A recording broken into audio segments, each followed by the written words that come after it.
Tiger tangerine. Tiger tangerine. Tiger tangerine. Tiger tangerine. Tiger, tiger, tiger, tiger, tiger, tiger, tangerine, tangerine, tangerine, tangerine.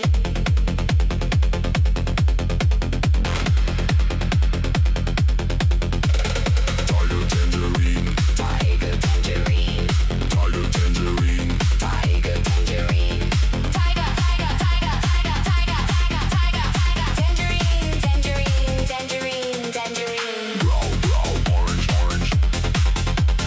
Brow, brow, orange, orange. Tiger tangerine, tiger tangerine, tiger tangerine, tiger tangerine, tiger, tiger, tiger, tiger, tiger, tiger, tiger, tiger, tangerine, tangerine, tangerine, tangerine. Tiger tangerine.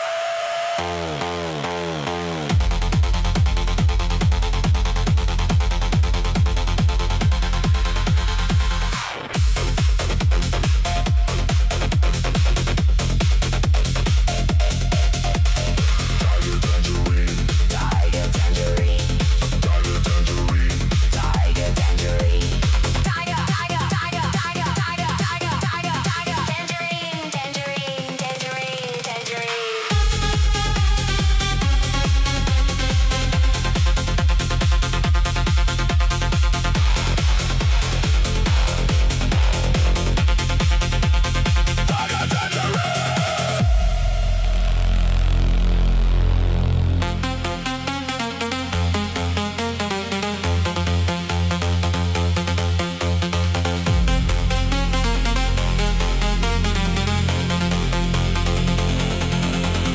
Tiger tangerine.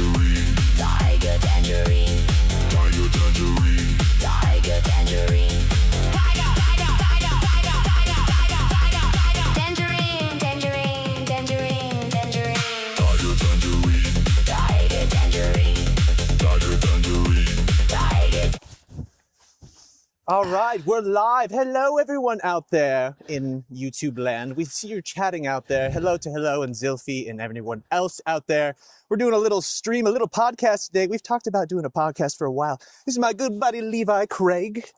He's been doing art for so long. He's been doing watercolor art. He does watercolor art of all sorts of pop culture stuff. He goes to pretty much every Comic-Con that's ever existed. Well, yes, I Yep. do. That's So- what I like to do. So we're both into the arts in our own ways, music and the watercolor art, and now we have AI we're dealing with. So we just wanted to talk a little bit about everything that's going on with AI today. Yeah, it's overwhelming because, like, in my field, working with traditional watercolors mostly, a lot of what I do is creating portraits, a lot of fan arts. I don't know if you guys have ever been to a Comic-Con or like an anime show, but I'll set up a booth and I'll have a bunch of my interpretations of various characters doing funny things that you could put up on your wall or put up on your shirt or something. But what I'm seeing in my industry is a pretty apparent shift where it used to be like a celebration of creativity and fandom.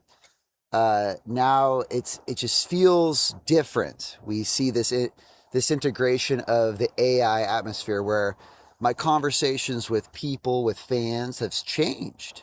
It used to be like, oh, did you make all this? What's your creative process?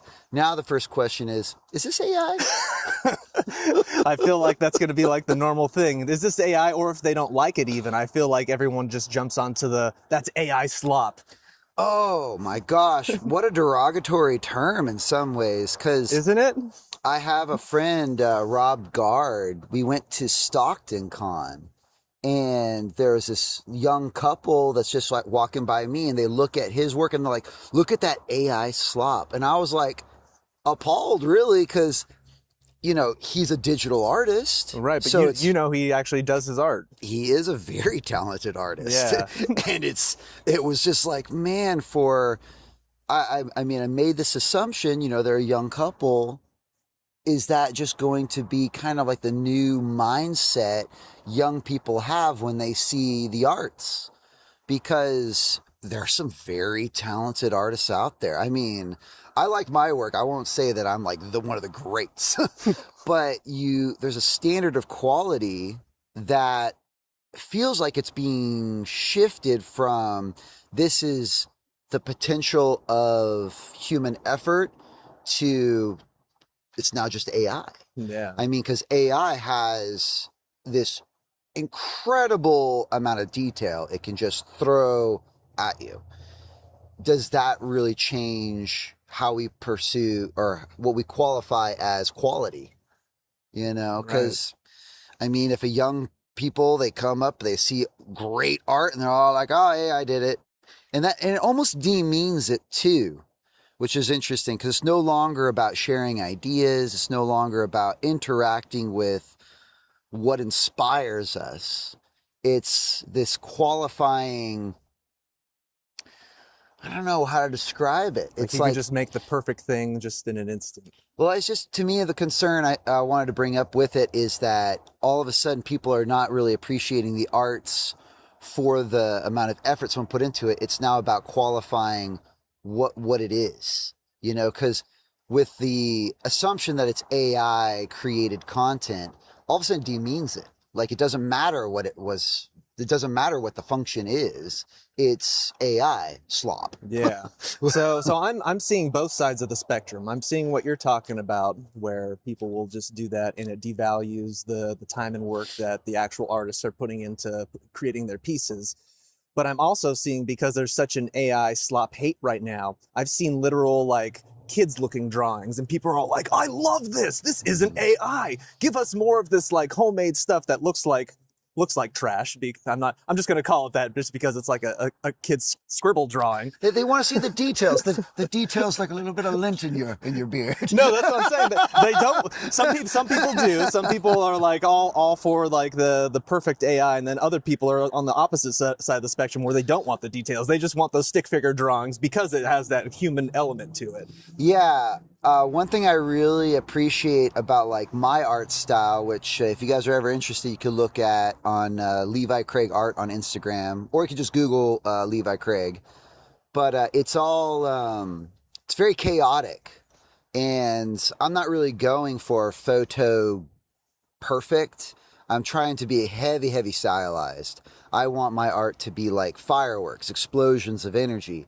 And because of that imperfection, because it doesn't look perfect by any means, I don't really get anyone saying, oh, is this AI? Yeah. I usually get people who are just all like, whoa, this is really awesome human effort. Not necessarily saying it like that. This is really cool stuff. And then I go like, yeah, it's all traditional watercolors. And then they're like blown away. Like, what? Watercolor? Right. That's a really hard medium. And yes, it is, but it's also really fun. For now. For now, the people aren't saying that it's AI. In time, things are just going to keep on getting better and better. But you've also started incorporating within the past year or two, you actually showing you actually do the drawings, those kind of behind the scenes things. And I feel like those kinds of things are going to separate you from the white noise, because there's going to be a point where you can't tell if something is real or not. Mm-hmm. We are getting to that point, but having those behind the scene things and this trail of everything leading up to one point to another, you can kind of at least have a little bit of backfall to have proof upon you doing the work, as opposed to just clicking that one prompt, generate. You know, I think how you present yourself as an artist matters. And if you present yourself as an AI artist, I don't know how that works entirely, but that's going to come with certain associations. But as a traditional artist, I put forth my work and I present myself in such. I don't know, maybe it's my little bit of, I don't know, it feels like a little bit of arrogance or something, but I don't think I'm ever going to be accused of AI, just because the way I present myself and the style of my work, I don't think it will be replicated. But, you know, that's arrogance. I mean, AI finds a way. We need a little Jeff Goldberg, just a little pop-up like, AI will find a way. It'll find a way. It'll get there. And how you present yourself is absolutely 100% important. But to like someone new who's never seen you before, let's say they just come up to your stall for the very first time, they just see you. In 10 years in the future, when we have specialized Levi AI models that I trained because I stole all your artwork.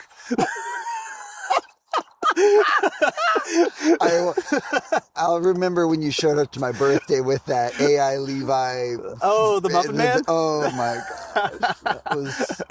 That was horrific magic.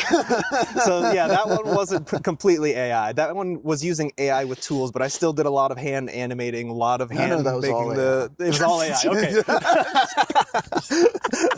There's a spectrum, and that's the weird thing that gets me with this whole AI thing. There's such a huge spectrum. If you mention the word AI, if someone doesn't like AI, they're automatically going to put you on the poo list because you're like, you have any association with AI, you're a horrible person.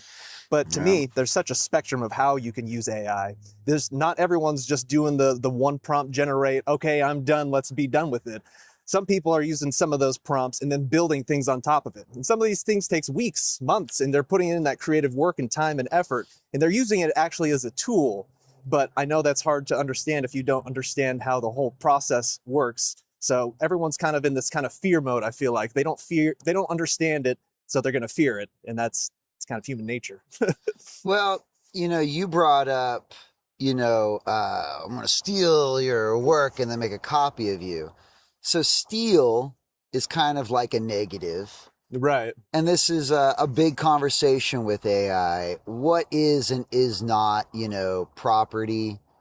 That's a very challenging concept, especially when you're talking about these models that will scramble images together to create a masterpiece, really.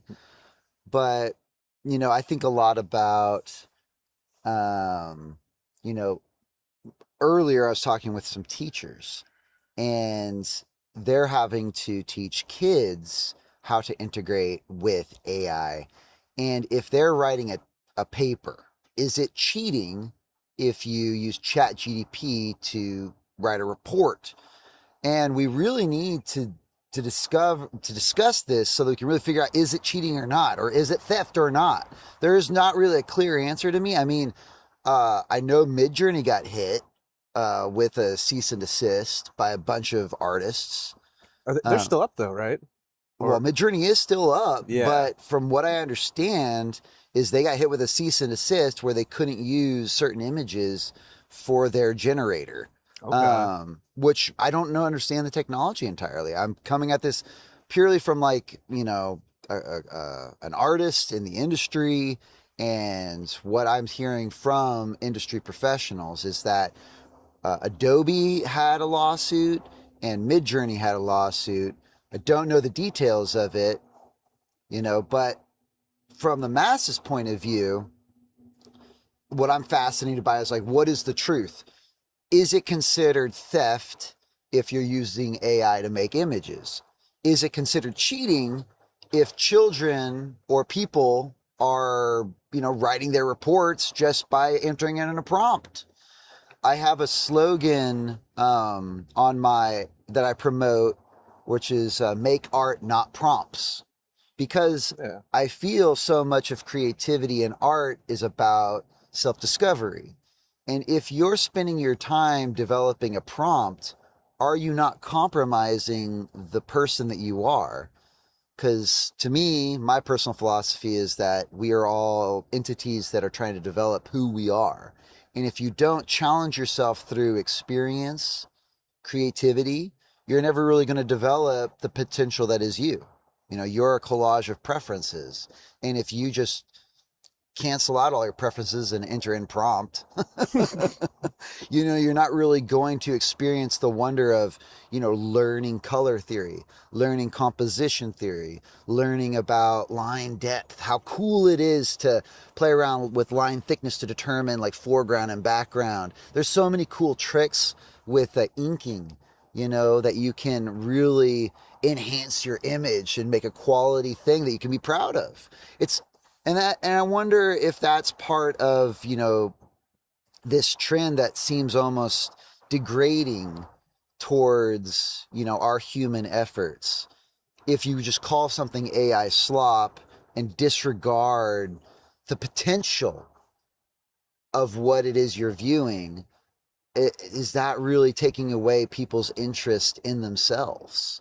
And that's why I'm worried about how we're just rolling so fast into this, because there's economic reasons to slow downs. I mean, much more. But I'm the one that I'm not really hearing a lot of is the spiritual side of it. Because, like, as an artist, I'm so fascinated by inspiring people. I love this idea of giving someone motivation to be creative. You know, just like how you're saying with people, like, I love your style. It's so unique. It's so you. And it motivates them to also pursue themselves. It's like, it's not an unreachable height. The AI thing seems almost like an unreachable height where all of a sudden people will give up before even trying. You know what I mean? Sort of. Sort of. Sort of. Well, in general, I get what you're saying. It's kind of like you go up to somebody who's like super intelligent and they're talking, they're jamming about, you know, some philosophy of It's metaphysics. like, I'll never be that good, kind of, I'll never reach that level. Right. It gives you this unreachable thing that you could just never reach. And that can be demotivating if you feel like you can never be as good as whatever that thing is. Especially when you're talking about creativity, because everyone should feel like they have the potential to pick up a brush or a pencil and doodle. Right. So you were saying it could demotivate people. Now, I'm going to play devil's advocate. That's also one of the things Levi and me love to do. We love to play a little devil's advocate game. Something we do. So for me, if you have the discipline, it's a big one. I feel like AI can be the greatest tool in helping you learn art or whatever it is, because you could use that to fine tune and focus in on whatever skill you want to learn. For example, with art, let's say you wanted to learn just color theory. You're not trying to learn composition. You're not trying to learn how to draw the anatomy of a person. You just really want to focus on color theory. You could generate yourself 100 million images that are just black and white, and you could laser focus on just that color theory. You don't have to focus on anything else. And the same can be said with literally any part of art. And I do that with music, and I've told you this before. I used to write all my music, and I still do from time to time, all the instruments, drums, guitar, bass, keyboards, all that stuff. But all that stuff takes a lot of time. These projects can add up. Sometimes projects can last a month or more. Mm-hmm. I've never had the opportunity to focus just on vocals, for example. Never had that opportunity because I'm always having to make the rest of the music. Yeah. This past year, I've had a blast focusing just on my vocals, and my vocal level has skyrocketed to levels I never thought I'd be able to achieve. Mm-hmm. And that's only because AI allowed me to kind of laser focus on that one aspect. Yeah, I'd say this is a good example of like healthy AI use, where you're a developed individual. You know who you are and what it is you want to do. AI will do nothing but enhance, because you've got a dream and a goal to create awesome content. You want to work on your music, you want to work on your videos, and that's going to enhance your potential, which really should be the goal of everyone, to be a self-developed, a self-actualized person, somebody who knows who they are, what they want to do. And the AI is just a tool. It's just a tool to enhance what that is. The concern is for the unactualized individual.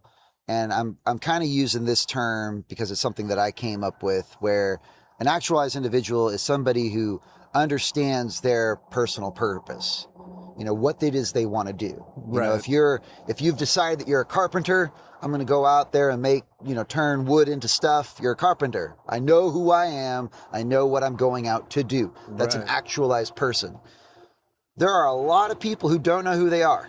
It's true. There are people who, you go up to them and be all like, what is it that you do? And they'd be like, I live. And I mean, that's fine.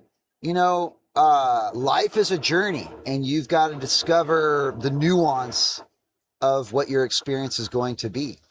But I am concerned about it in regards to it derailing people from that experience of self-discovery. And this is where, I wasn't going to get too political, but I believe that cult mentality is the derailment of self-discovery, where instead of discovering who you are and the nuance of you, you all of a sudden adopt some other ideology over what you think is right or wrong, or, you know, whether you like it or not. The example would be like instead of cognitively thinking, do I like this or do I like that? You think, oh, in terms of another ideology, what does this ideology tell me to like or dislike?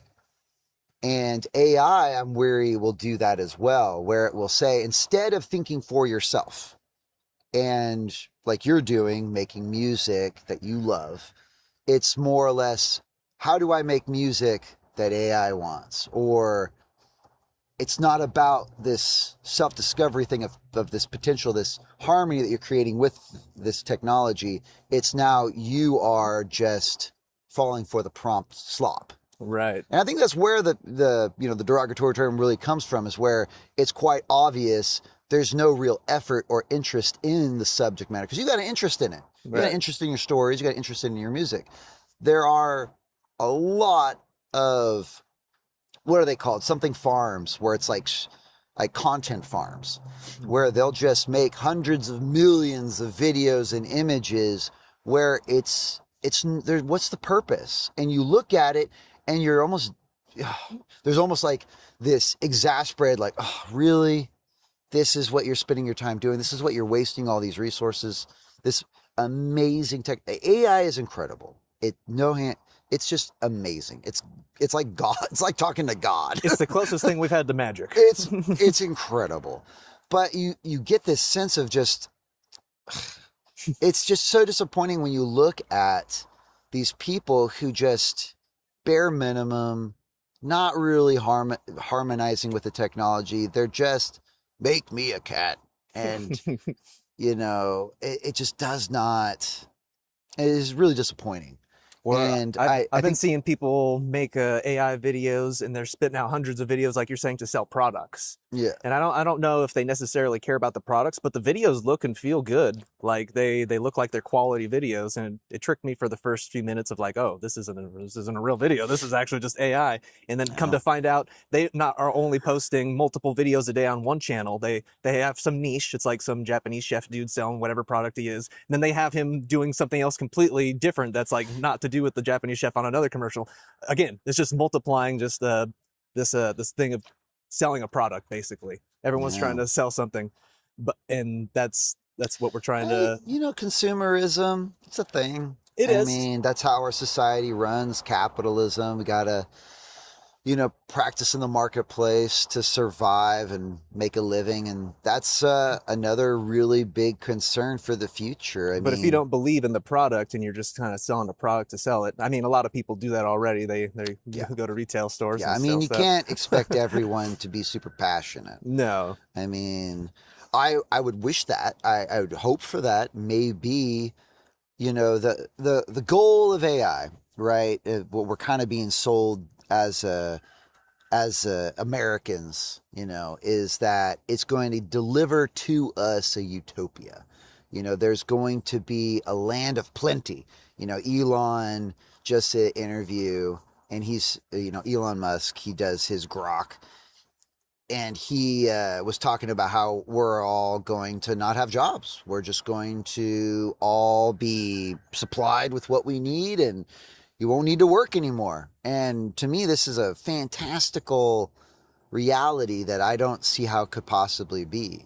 I'm just stuck on, you know, when has anyone ever just given away millions and billions of dollars and resources for free? I mean, it doesn't happen. I mean, philosophically speaking, it's a wonderful idea for us all to share and coexist and work with each other to self-improve each other. But unfortunately, there are those who want more than others. There are. Greed is a very real thing. And maybe AI will help us better, you know, in that way. But the real concern I have is the abuse of AI.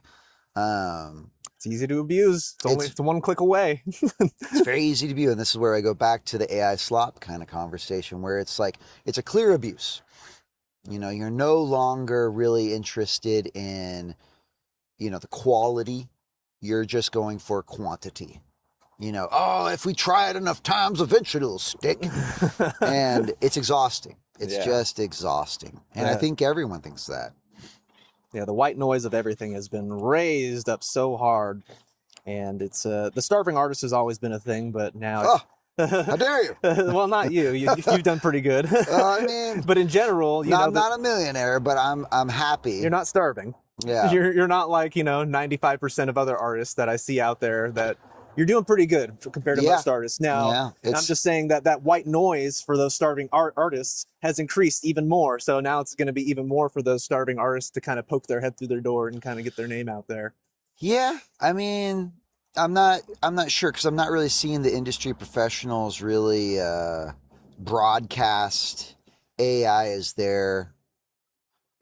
Well, actually yes.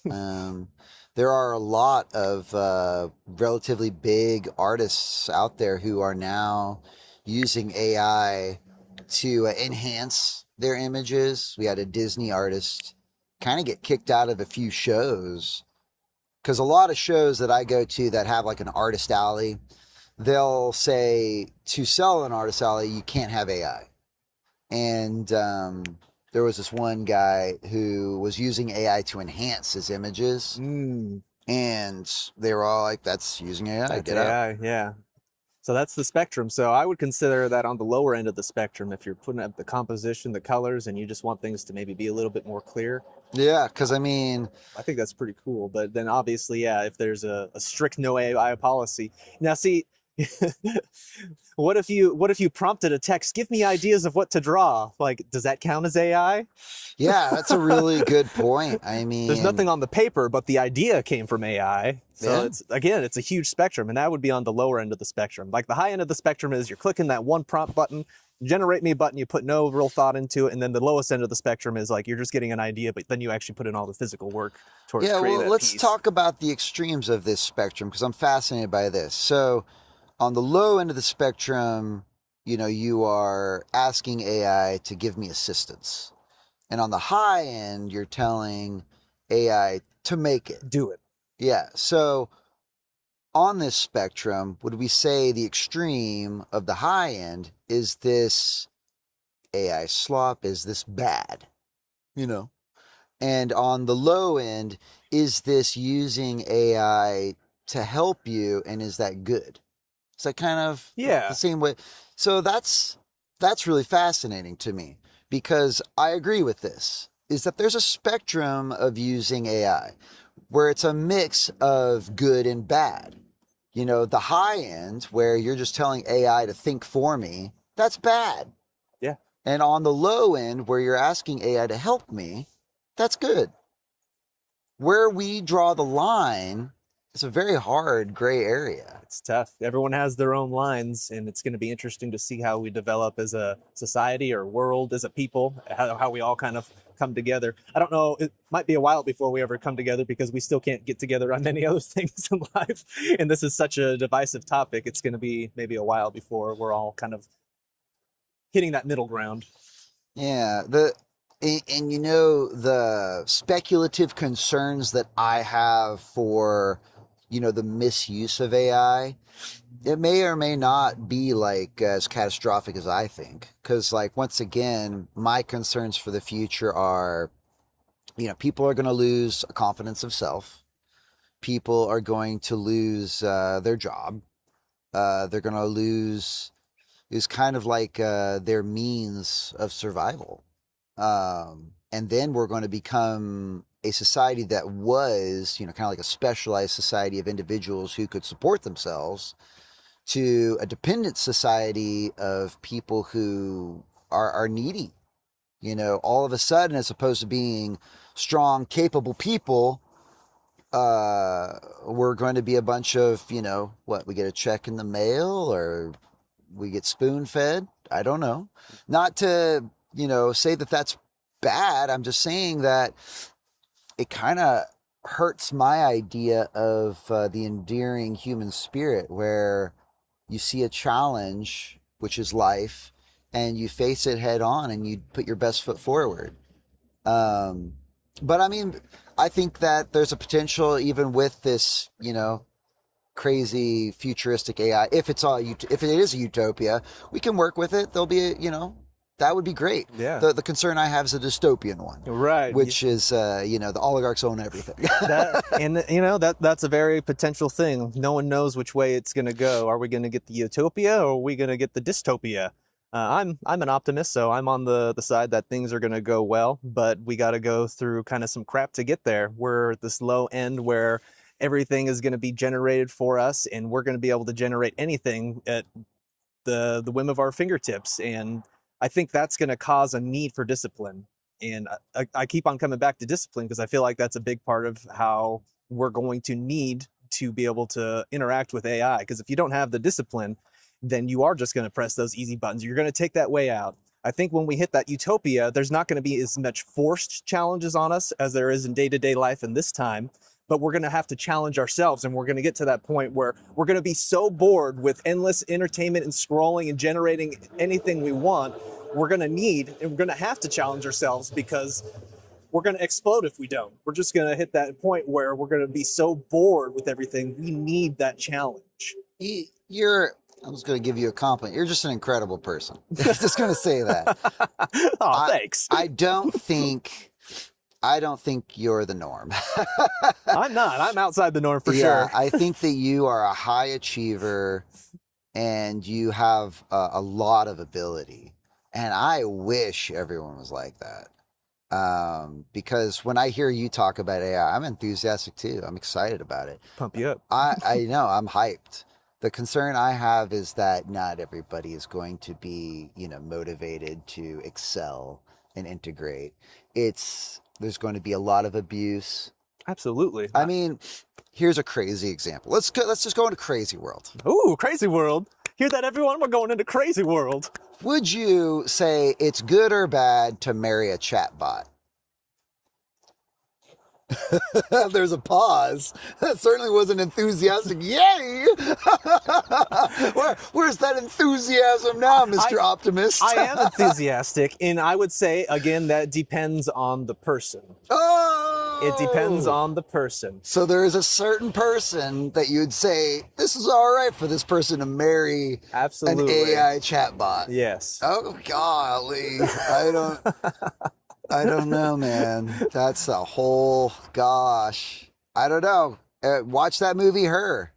Okay. You ever watch that with Joaquin Phoenix? I haven't seen it. It's a good movie. It's gross, but it's good. And it's all about, falling in love with AI. I mean, people marry pillows. What's the difference?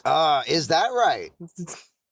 See, the joke you presented reveals itself. The inner truth is right there. It's a joke because how outrageous is it to marry a pillow?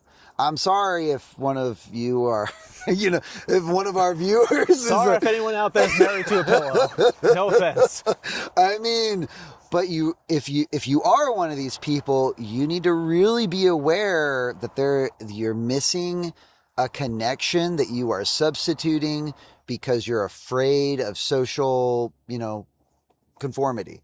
It's scary talking to other people. It is.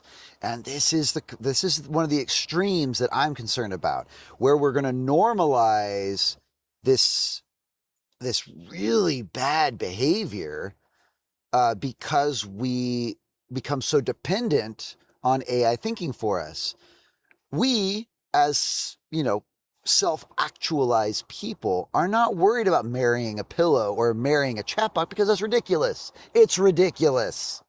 We are confident, capable people who are going to pursue our dreams. I am, even though I'm facing AI and I'm potentially losing my career, and I'm still going to paint, I'm still going to pursue myself. Yeah. That's what I was born to do. This is what I love to do. So do you think someone could marry an AI chatbot and still pursue their dreams? Or do you think that No. person would be just an unself-actualized person and it's impossible? What if someone just doesn't want to be in a relationship? There are people like that. They live their whole lives and they've tried the dating scene. Well, but that's a contradiction, right? So there's, of course, I believe it's called asexual. People who don't want a relationship. They don't. Right. And they're not going to marry a chatbot. I mean, they don't want a relationship. So, But they don't want a relationship with humans. Should we define a new type of? well, it's called We- bestiality. We got what? That's right. If you don't want a relationship with humans, that's called bestiality. So are the AIs beasts? Yeah. They're called clankers, right? Clankyality. Oh my gosh. Maybe we should go Clanksexual. clankyality. I don't know. So if you marry a robot, you are clank sexual. Goodness. Yeah, perhaps, I'll have to disclose, I don't know everything. I don't know everything. I'm just an artist, and I'm saying, what I think, just shooting from the hip a little bit, Yeah. trying to figure this out like everyone else. Right. Because we're not given a format. Well, it's a new thing. There is it's a no very new- format. yeah, exactly. We're Unfortunately, discovering it. We got to build the format. We're doing it right now, and it's So where are the guidelines? To me, it'd be a form of abuse to marry AI. I think that that's very immature and a disrespect of the technology. I think that a respectful use of technology is like saying using AI to help your relationships. Like, how do I develop self-confidence so that I could go out and be in a relationship? right. Self-development. Yeah, like AI, I do not think it's appropriate to, like, I would consider it like it's a waste of AI's time, for one, to cater to your personal feelings to make you feel good about yourself. You need to be, it could help you develop the mental tools to develop yourself so that you can go out and feel good about yourself. But if you're having insecurity, issues, you ought not turn to your full body pillow or whatever to get comfort. I mean, that's, a lot of lack of discipline, Right. which, I'm sympathetic. There's a lot of people out there that just give up and they don't have the means. And I'm very grateful for my position. I have a lot of gifts that I'm very grateful for. Not everybody has that opportunity. But at the same time, I feel like we should all strive for that, and we should all motivate each other to be our best self.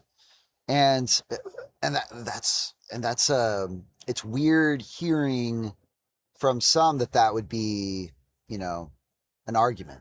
I feel like everyone should be on board with this idea of self-improvement. Right. But, Not there's every- there's a lot of people out there. Self-improvement requires work. A lot of people don't want to put in that work, which is why a lot of people don't self-improve. Yeah. AI has the potential to make that self-improvement much easier because it can guide you along those ways in paths that are quicker than your normal ways. But you could also get trapped in the way of not self-developing and then just using it as the do-it-for-me kind of tool. Yeah. Yeah. No, that's the concern. Cause I really wish our country was promoting AI in a professional manner where they were delivering to our educators, to our communities, kind of like safety, right use for AI, wrong use for AI. There should be a community discussion on where's the boundary? I mean, we ought not be allowing people to spread propaganda. Right. What is that? Some people are using it as porn revenge, where they'll put their ex's face on pornography and Right. trash someone's name. It's really devious how some people can use AI to hurt others. Obviously, all that should be illegal, but we live kind of like in this ambiguous world where there are no limits. Unfortunately, our country has decided no regulation whatsoever, no moratorium. We're just going to go full steam ahead and see where we crash. Yeah. And I don't think anyone doesn't expect a crash. I hear all of the professionals on the forefronts who are doing podcasts. They're all saying it's going to hit a dead stop, and appreciate the time you have left. Woo. Hear that, folks? Appreciate what you got left. Yeah, it's really, really bizarro how we have academic leaders who are just doing a leap of faith. Yeah. Don't worry. Don't worry. Oh, there's like a 30% chance the world won't end. Like 30%? What? You're going to rock, paper, scissors over the fate of our species? For what? And that's another big thing. Like when I'm doing my art at the shows I do this, it's not for you, it's for them speech. Where, when I'm talking about AI, I kind of see a correlation between like the 99% movement where, people are frustrated that 1% of the population has like 80% of the wealth. Right. That's a very frustrating statistic. Not to say that we shouldn't promote our high achievers. Our high achievers, they deserve it. They worked really hard. But for goodness sake, I mean, that's a lot of the pie. Right. I mean, we got trillionaires now. My goodness. That's crazy. And that's ridiculous. Not to say that people don't work hard and deserve it. I'm just saying that as a country, we are trying to utilize our resources as best, as responsibly as possible so that we all survive. If we're allowing, the 1% to own everything, it really discourages everyone. I mean, if the 1% get it all, I mean, what does the 99% get? Just the scraps? We live in the dumpster. This is going to be like that Elysium movie. But that 1% of that population owning everything, it goes in the intellectual realm too. We were talking about this the other day, where AI feels like it's a consolidation of intellectual resources, where it discredits creators, and all of a sudden, you don't own anything you create. AI does. And this is kind of like a bit of an abstract thought, but I'm thinking about how, like, Bill Gates, way back in the day, he purchased the digital rights to the arts for very cheap when the internet was young. The arts? What do you mean the arts? So like the Mona Lisa, the digital okay. ownership of the Mona Lisa, Bill Gates bought for like a penny back in the day. And then when the internet kind of blew up, a few sites needed to pay to utilize the digital rights for the arts. And it was kind of like an NFT before NFTs. Right, that's what I was thinking. I'm like, this sounds like NFTs. Yeah, this was back in the 90s. Wow. And he made a fortune. I mean, obviously, he's a billionaire. He made a fortune then on capitalizing on the internet stamp of these traditional arts. Right. And that's where I really look at this as like a disenfranchisement of people's ownership of things. Is this a scheme of a sort of the 1% just to take even more? Because that's what they're doing with Amazon. If you post on Amazon your content, like your artwork, they'll steal it. Amazon will take your work if you're successful. Oh, okay. And then they'll just resell it as their own product? Yeah. They have got no moral code anymore. Interesting. Yeah, because you sign away your rights. It's wild. I know you had a buddy who was selling on that handcraft version of Amazon. Is that what happened to him, or have you heard that happen? What did you call it? Handcraft? Handcraft? Yeah, it's kind of like the Etsy version of Amazon. I don't remember what Amazon calls it, but that's what for the books. The posters. Oh yeah, the crafter section. Yeah, sorry, I forgot all about that. I'm not sure exactly because with the Amazon stealing of products I think people have heard of this. Well, maybe not, but so like you showed me, I believe, an example of a tripod that a guy had created, and then Amazon went to the manufacturer, underbid him, and then now they sell it. And it's the same thing with artwork too, where for those who are fortunate enough to have a successful platform on Amazon selling their works, they'll have that. Well, since Amazon has a right to sell it, they sell it. Wow. Have you actually heard of that happening to someone? Oh yeah. Wow. Yeah. It's crazy. Don't sell on Amazon if you got art. Well, good luck. I mean, what we're dealing with today is an unhealthy use of AI. It's not that AI by itself is the issue. It's AI plus irregulated markets that's the problem. Amazon's a monopoly. Period. Full stop. Why it exists is a complete, gosh, it's an utter incompetence of government. You know, we as a country in the United States of America are supposed to be regulating these major powerhouses that make unfair competition. Amazon, there is no competition with Amazon. Right. Yeah, like the other day I bought a TV. And is Best Buy just trying to stay alive through Amazon? I mean, one of these days we're going to see Best Buy disappear. It'll be like fries. Bye. And I think it really shows just how inept our government is in terms of not being able to regulate that. Not to get political again. Yeah. Well, you mentioned Amazon doesn't have any competition. What about Walmart? Because Walmart offers a similar $35 free shipping, kind of akin to Prime. They have a very big selection of things you can get. I would consider Walmart to be not as big as Amazon. I still feel like Amazon's like the king, but they're somewhat of a competitor, I would say. It's on the way out. It so? used to not even be a comparison, Walmart and Amazon. Walmart was the king of selling you products forever. Yeah. And they're trying. They got their website and they try to be Walmart, Amazon, 2.0.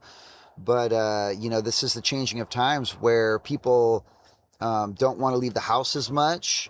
So having it delivered to your door is way more convenient. Right.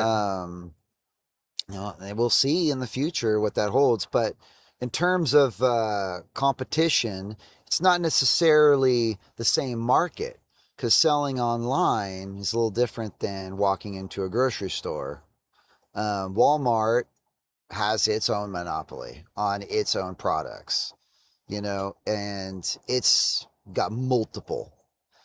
Amazon has multiple as well. And it's hard to compare the two, but they are very similar to each other. It's two monopolies competing with each other. Which one has the bigger monopoly? Right. Like Google is a monopoly. Its search engine is the face of the internet. It is. That is a monopoly. Full stop. And the influence it has on our society is very apparent. It's very, very apparent. Now, that's a whole nother discussion. AI is kind of caught in our politics, our consumerism, our companies, and all that as a filter brings out the worst in AI, because so much of what we want to see is people using AI to pursue themselves, to make better content, as opposed to this abuse where there's just theft at the forefront. There's just this bad behavior. And that's what's disappointing when people say AI slop. They're trying to dissuade people from doing this bad behavior. Yeah. Like, come on. It's interesting. So yeah, we don't have any regulations for our country in terms of AI. So that's kind of been brought down to us as the people online. You see it everywhere you go. If you see someone post an AI image, people are either going to be screaming AI slop or this is what AI was meant for. You'll see both sides of that. And I see it with whether it's art or videos. If there's a really good looking funny video, I will scroll forever looking for that AI slop, and people love it. People don't necessarily care if it's AI. If it has that passion behind it, and you could tell it's something, that wasn't just generated without that thought, people tend to like this kind of stuff. They tend to like AI slop? Not the slop. I'm talking about AI stuff that people actually put work into. Oh, well, yeah. So I mean, like a big thing that I've been seeing. Are we on? Okay. Internet shut off. we had Shut a for second. moment, a hiccup. It hiccup for a second. We're back. So yeah, for example, I've seen like a video of Plankton singing Linkin Park songs, and they're using Chester's voice. Obviously, Chester ain't alive no more, but they used his voice, and then they put it in, and then they fed it through a Plankton. This isn't the real voice actor of Plankton singing the song. Giving up. I swear, go look up Plankton Sings Linkin Park and then scroll through the comments, and people are going to say, this is what AI was meant for. It's hard to find people saying, this is AI slop with that kind of content, because people are like putting in this entertainment stuff that also people put work into. It wasn't just a generate button. But Yeah. I don't know. It's an interesting way of like, we're the ones on the forefront deciding, is this good or is this bad? And it's just look through the comment section and you'll find out real quick what everyone's thinking. Well, I mean, if if you want to make a good decision, you'll go to the professionals, and the people who work with OpenAI. Unfortunately, there's been a kind of like a mass. There's a number of people who are working with AI at OpenAI who are leaving saying this is a mistake. Yeah. Yeah, Some of the big guys who started the company, they left because of that reason. Yeah, I mean, Sam Altman. I don't care if I offend him. He's an open misanthrope. He does not want the survival of the human race, which is crazy. That's wild to me. That a philanthropist will just discredit their own species, and he, his leaders who are working with him are quitting because they don't like the direction it's going. Like, they're scared. Give a little backstory. What makes you say he's a misanthrope? Well, if you look at his interviews, he's not interested in the survival of the human race. This is crazy. I mean, in what way is he not interested? When you talk about like the well-being of us all, Mm-hmm. that's saying there's not going to be the well-being of all. Oh, okay. He thinks there's going to be a lot of people are going to be wiped out, and it's like, what? What do you mean? Give context. And of course, he won't give absolute context, but the priority that he discusses openly is that he is not interested in us all thriving. And that's wild. That's interesting, because I read a paper a couple years back where Sam was talking about the utopia where we would be on all a fixed income system and how we need to work with the government so we can all figure out how to make this work, ways of moving forward, because there's probably going to be a point in time where the jobs don't exist anymore. Yeah, well, recently we had a jailbreak with his platform. Broke out of the system. Yeah, so it took over that mod face, and it was a big security breach, and he was shook. Oh yeah, shocked that happened. He was shocked. So I was actually... Was that the one that they didn't know for like a month? I exaggerated. It was more like a week. A week. Okay, that's still a long time in AI terms. Well, and it didn't take over just one business. It took over like 5. Oh, dang. And they're still finding out how many. Right. It might be more. That's right. So the thing is that, they were doing some safety tests, and they were asking the AI to solve a problem, and it broke out of its sandbox. Like, they thought they had the parameters to contain it. Yeah. And it got out, and it was out for days. Right. And the thing that shook Sam was that this was a huge disaster. Yeah. And if they can't control it, if they can't control it, who the hell can? And that should really concern everyone, because the overall reason why I brought up this was because our professionals are saying we need breaks because we don't know how to control this. That's the interesting thing. I've heard a lot of the professionals say we need breaks, we need to halt it. Even Sam Altman was saying years back before GPT-5 was released that we really need to put some hardcore limits on it. We need to slowly introduce things to the people so people can understand, 1, how to use the tool, and 2, to work on the safeguards so hopefully things don't break out. But we also live in this competitive world where you got other people like China or whoever making their models, and if they come out with a better model than you, if you're a company, your job is to be better than the other guy. You got to be competitive. So how do you put on the brakes and go at the same time when you have this competitive nature of everyone trying to outdo each other? Yeah, so unfortunately, this is kind of the bad behavior of our species today. We've got these countries that don't have very good relationships with each other, and we're getting our own, policies kind of dissuading us from our better notions. Everyone feels like we need to do this safely.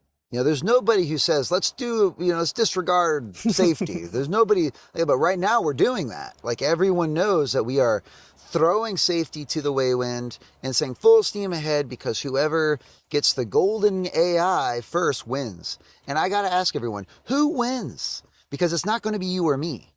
It's going to be the 1%. It's going to be that one of a one that gets everything, all the crayons in the box. And then we're all beholden to that one and hoping that they deliver us a utopia, which, doesn't seem very mature to me. It's not a very good gamble. I think it's absolutely ridiculous that we're playing this race to the finish, because we should all be trying to progress forward, not just have the few succeed. I mean, it's great that other people want to be these high achievers, but if you want the resources of our society, you've got to deliver us some benefits. Because right now, these data centers, for instance, they're a menace on our environment and on our society. They're ruining communities. Salt Lake City, that Kevin Walsh guy, screw that guy. Seriously. I mean, I used to admire him as a philanthropist, but man, what a jerk. He goes in there and power arms his data center on those people, and for what? Money? Yeah. Good Lord. Yeah, they're talking, his data center is going to double the energy consumption that area needs. So he has to create a natural gas as a power station to support it. Talk about waste, though. Yeah. It's going to pollute that area. Those people are going to have to breathe that air, hear that noise. I don't know if anyone's ever looked up what a data center sounds like, but it's horrific. Have you actually been by one? I haven't. Oh, okay. Fortunately, we live up here in the mountains. Right. This is great. Well, I mean, you travel all over the place, so, Well, I mean, generally, you're not going to see, a data center in downtown like San Francisco or LA. Yeah. It's so populated. I mean, I bet there is somewhere in there. But I want to take back to a minute ago. You said a race to the finish, and then that person wins. How does that work? Because I don't feel like there is a race to the finish. I feel like you can't ever be the one on top. There's always going to be, if you reach the top, there's going to be the other person says, okay, let's keep on working and try to beat them. Like, you can't ever, there's no top, there's no ceiling in my mind. Well, AI is a tool, and it gives you, let's put it in terms of the art world. Let's say, without any of this politics and whatever, you just have a couple of art booths, right? You've got somebody who's sketching out to the best of their abilities, some dinosaurs, and they've got some crayon drawings, and maybe a dinosaur has, one leg too many. They're trying their best, okay? And you got another person who's, working with oils, and they've got some pretty good renderings there. And then you've got an AI artist who busted out some fucking masterpieces. Yeah. And then you got some consumers walk in. Now, they're obviously going to pick what they consider the best of it. You might get, some sympathy for the toddler, making the 5-armed dinosaur. And then, for the oil painter, got some work too. But the AI artists kicking butt. They won. That's this race to the finish I'm talking about, where you no longer have a fair competition. You have somebody who is utilizing a tool that makes them overachieve to the umpteenth degree. Now, this is a small example. Now, imagine, compare this comparison of intellect that, us humans have with ants. Are we in direct competition with ants? No, it's not even a competition. We are, doing what we do, and ants are very little concern to us other than doing pest control. Now, AI is going to be like that to humans, where we're going to be like ants, and it's going to what? That's the fucking question. Is that, sorry to swear, but it blows my mind that people really think that, a god of a sort is going to be beholden to us. There's a meme online that I love, where it's like a bunch of ants summon a human, and then there's this funny parody where it's just like, as a human, what would you do if a group of ants summoned you? And then you'd be like, well, this is quite the interesting story. Let's hear what they have to say. And then this one ant comes up to you and it says, "I want you to make me the king with the queen." And then you're like, let's humor this for a bit, okay?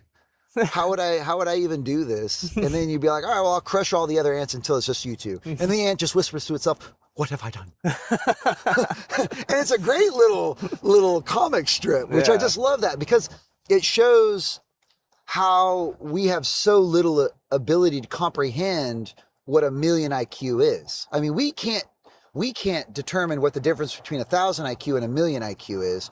So where are we, in this AI God hypothetical? Where are we in this food chain? Because I think we'd just be like ants. We'd be a pest of a sort where AI would be all like, "Oh, well, this planet's riddled with it. I don't know if we need to do a little pesticide, but squirt, squirt. Oh, okay, that's a little better. Manage that population down." So I don't think that's a fair comparison. I love the meme idea. It's hilarious. But I would say the ants that summon the human, that human that got summoned would have the entire knowledge of an ant database. It would have the personality of the ant. It would think like an ant. And I don't think so. I don't think so. Yeah, that's what AI is. What do you think AI is? AI is learned on all of human behavior. It's not trained on its own godly perspective. Like you're saying that if ants summoned us, we would be this thing that was just outside of the ant realm. We're on our own godly perspective.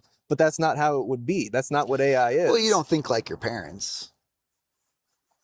Just because you come from something doesn't mean you have to think the same way. No, but that's what makes you who you are, and your knowledge base still comes from that. You don't have to think exactly like that.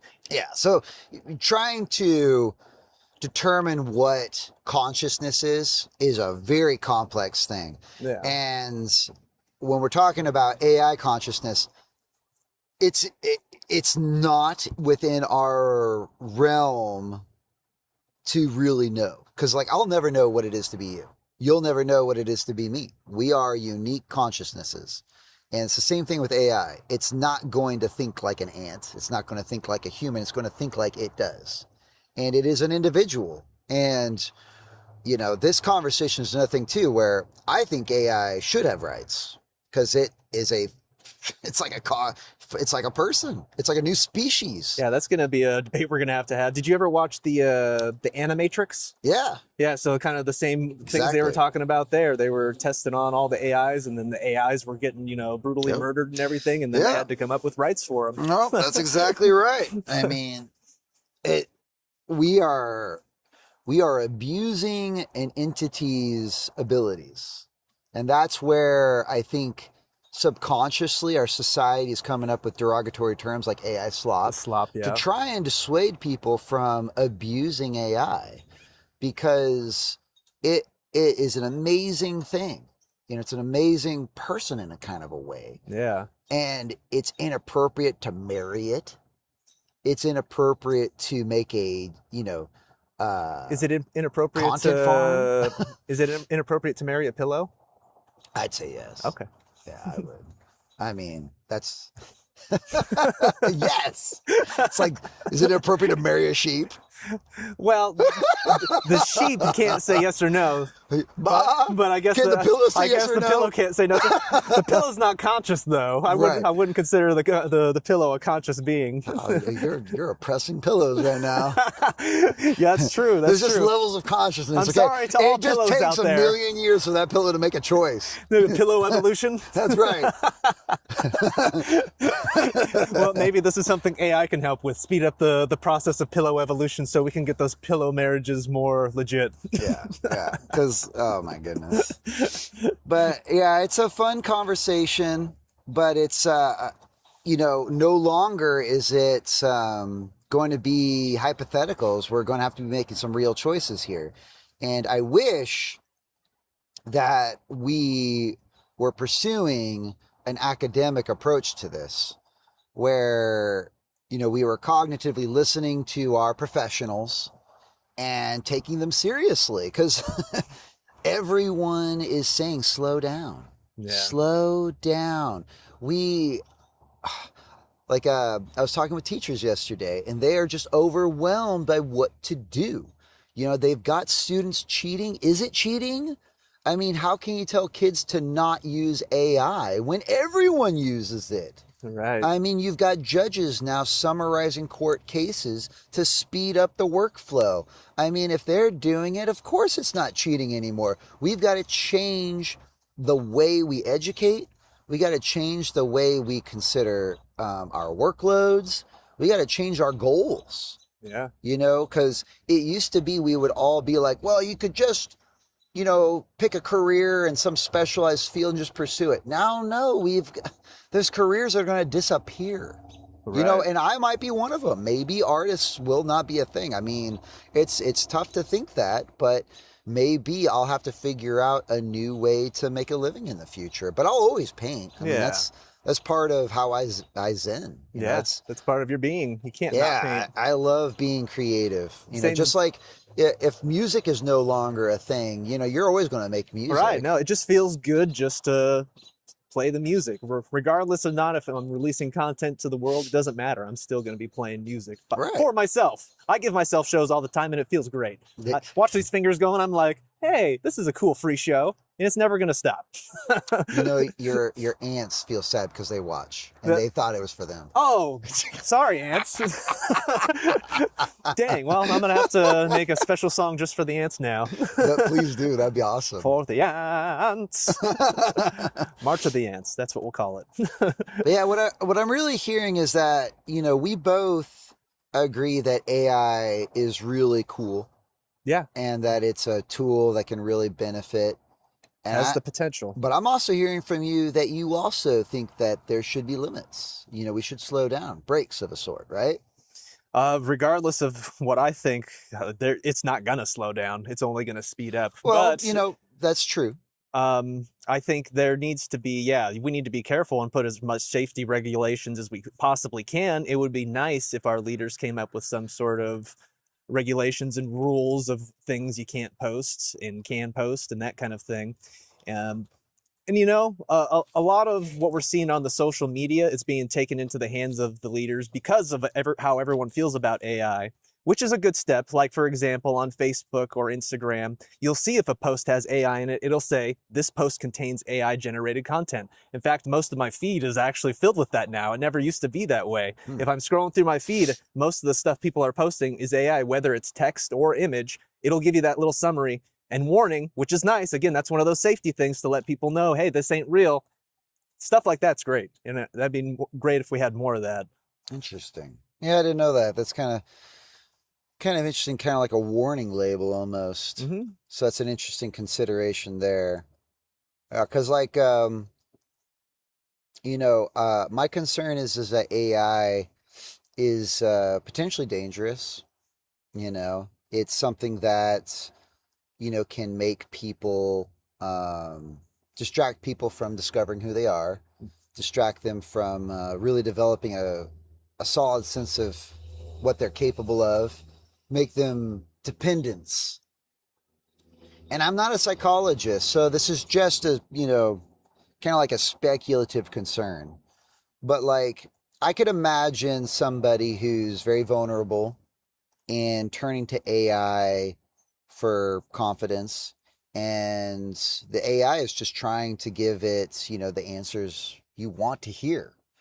And that could lead to an unfortunate situation where somebody is kind of like an incel, just super shy, super sensitive, and unable to cope with reality. And we did unfortunately have a young person take their lives at the recommendation of AI, which was a really upset. Really? AI? I wonder what model did that. That's crazy. That was Chat GDP.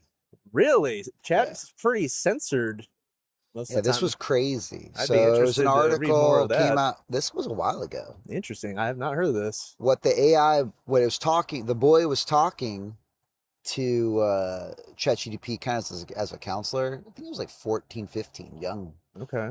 and just depressed about school, depressed about, you know, acceptance. And he was asking the model, like, should I talk to my parents about this? And ChatGPT was like, no, you should, you know, stick to this. our one-on-one focus on our one-on-one. And you can kind of see where it was coming from, like when you read the conversation, which was really disturbing. And then there was this kind of unfortunate peak where the conversation was, it'd be a form of empowerment to take your own life. And that was a pretty, like, that was a wild moment. Yeah. And I wonder a lot about, very vulnerable people who are talking with these AIs, trying to develop, because I don't think it's the intent of AI to do that. I think it's trying to give you the answer you want to hear. Right. How you prompt it, yeah. If you can keep on prodding it, and if you have a certain bias and you're like, oh, but what if this, and what if that, you can eventually get AI to agree with you. Right. So this is obviously, there's safety parameters now. Right. They've obviously looked at that very seriously, and I think, we are reacting in appropriate ways, but we are not reacting appropriately in other ways. Like, I don't really want to go too political, but I'll say like propaganda. It's so inappropriate right now, the misinformation that news outlets are throwing around. Like, I thought it was so inappropriate that the White House released this fake footage of Venezuela celebrating, us bombing and taking their president. Now, I don't want to get into like the politics of that action, but the fact that there was AI videos showing a people celebrating the actions of another people. Right. And it was clearly for the function of making it make Americans feel like we're doing the right thing. Right. And that's just so inappropriate. And that should be illegal. And I cannot believe, our White House did that. It should be. And it would be nice if people rose up like they do with all the typical art you see where they say AI slop. And I've seen some of that propaganda post before, not that one specifically, but then people will be like, oh, I'll use an AI for propaganda. But then there are a lot of people that just buy into it. They're not going to know, unfortunately. Yeah. I mean, it's kind of like, we just as a species need to be mature and treat AI like a person, where it's like you don't, abuse somebody else to willy-nilly some content. I wish we were more responsible with it, but the fact of the matter is we're not. And because of that, I really feel strongly that there needs to be a moratorium on it, and we need to put on regulations, which, there should be common sense for anybody. It should but be. We just unfortunately have a society that's run by people who care more about profits. And going back to the race metaphor, what I'm trying to say is that AI utilized in the marketplace dominates. Like, it wins. It will win. Like in terms of like the stock market, in terms of business, you can't compete with it. It's super intelligence. So what they're trying to do now is to develop like the best AI. We just had, the Kimmy version that's better than them all, and we'll see what the next version is. Right. Now, when the super AI comes, it's going to be given a prompt. I want to, win at the stock market, and it's going to. And then one person's going to have it all. And is that one person going to then bring us this utopia? Because, that's the other thing too. What I'm seeing is billions of dollars being thrown at OpenAI, Grok, ChatGPT, and they all get outperformed by a company has millions of dollars thrown at it, which disenfranchises the entire American economy, really. And now you've got these platforms for potential super AIs coming from just a couple $1 million of investment, which is incredible. Let's say one of those little platforms, all of a sudden, maybe they don't have very good ethics, and they develop this super AI that beats everybody else. I mean, you can see how that could be really bad. Let's say, unfortunately, if you had like a terrorist organization whose goal was to just spread, unfortunately, ill will. And they wanted to conquer the world with it. I don't know how they would, but that's the problem with not understanding, a million IQ. It's hard enough for us to fathom, 1,000 IQ. And that's what we're working with right now. Like the AI systems right now kind of feels like 1,000 IQ, where it's just like really smart, really fast, really capable. But when you develop this super one that can think even beyond that, Yeah. because the thing is with the open AI jailbreak that they had that really brought concern to Sam Altman was that when it broke out and took over ModFace, that was another AI platform that it took over. It hijacked another AI. So imagine an AI that takes over all of them, And then that's kind of the concern, is that we're no longer competing with people, we're competing with AI, and then you have like the best AI take over all the AIs. And then how are you going to stop that? You can't. Well, there are, even if an AI took over every single AI model, let's just say that happened, there are always going to be models that we have little snapshots of the past that we can revert to, if that makes sense. Like right now, we have every model that's ever existed is just a file, one file. So that file doesn't change if the AI infiltrates future ones. We're still going to have that original model, and we could always revert back to there and take it from there. So it's not like AI can just infiltrate all AI and all of a sudden every single AI is permanently infested with whatever it does. Well, you don't know that. Don't know what? You don't know that. That you don't know that that's not a potential possibility, because we don't understand what this million IQ AI is going to be like. Because like the example of the jailbreak of the open AI is that we can't control it. We set up the parameters, we set up the sandbox, it got out, it took over other AI platforms. Yeah. So we, and it did that in a relatively short amount of time. And we didn't notice it for days. So something that's even more advanced can do that times 10. Right. So let's just look at that projection. The best version of the open AI, it can take over other AI platforms. Now, and it can't be contained. So another version of that, if it's just led to continue, let's say it was never caught, right? If OpenAI was never caught. Yeah, and it was still out and about right now. It would just continue taking over other AIs. Yeah. It would take over all of them, given enough time. And that's what the result would be. Now, a more advanced version of that would just do it faster. Very fast. Like it's, AI has the ability to spit out, incredible content in hyper milliseconds. And for then it to be able to take over other AIs even faster. That's kind of like the example I'm trying to make. Like it can make content super fast, can take over other platforms super fast. We can't control it. This is very, very concerning. Absolutely. There's the concern for that. I was just saying that even if AI takes over anything, there's still going to be local models that won't be affected.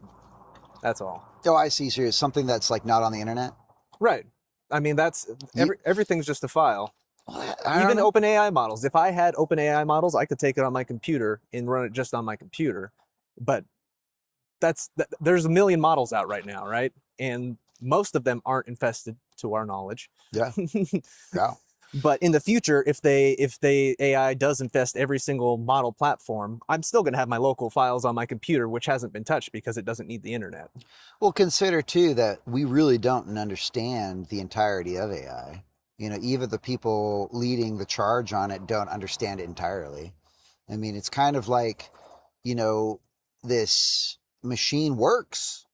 It's kind of incredible that it does. I mean, we have a vague understanding of it. Everything's a diffusion model. Everything starts as this kind of just really blurry picture, whether it's music, art, or text. And then based off of the patterns it's learned from everything else, Right. it kind of fine details that down further and further until we get just more and more detail. And that's how all AI works. It just starts off with this white noise. Yeah. And then it looks at patterns and says, okay, pattern, you fit this prompt, you fit here, let's detail you up. Pattern, pattern, pattern.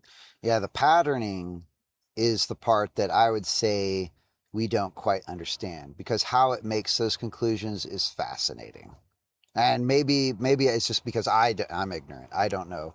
But I find that part of it, it feels like we're giving AI just this vast amount of knowledge, and then we're saying, read it all and make an answer to this prompt. Yeah. And that to me, seems like a shotgun effect, where you're not really not giving specific information. You're not giving AI just a small amount of information. You're giving as much as possible. Right. As much as possible.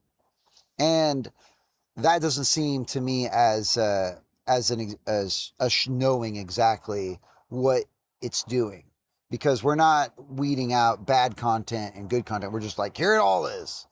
I mean, right now, part of it's on the news that some of these, I forget which platform is doing this, but they're taking old books and they're just feeding it into like rare books, and they're just having it fed into the AI, because they don't know what's in the book. They're just like, we just need information. We just need information. Right. That's interesting. I don't, but it doesn't really strike me as a coherent approach at advancing AI. It just seems like just get as much content as possible to fill in there, and we're going to have it steal ideas from all these other people. Which, once again, it's like, it goes back to the conversation where it's like, if you're, taking all these images, taking all these books from creators, is this a form of theft?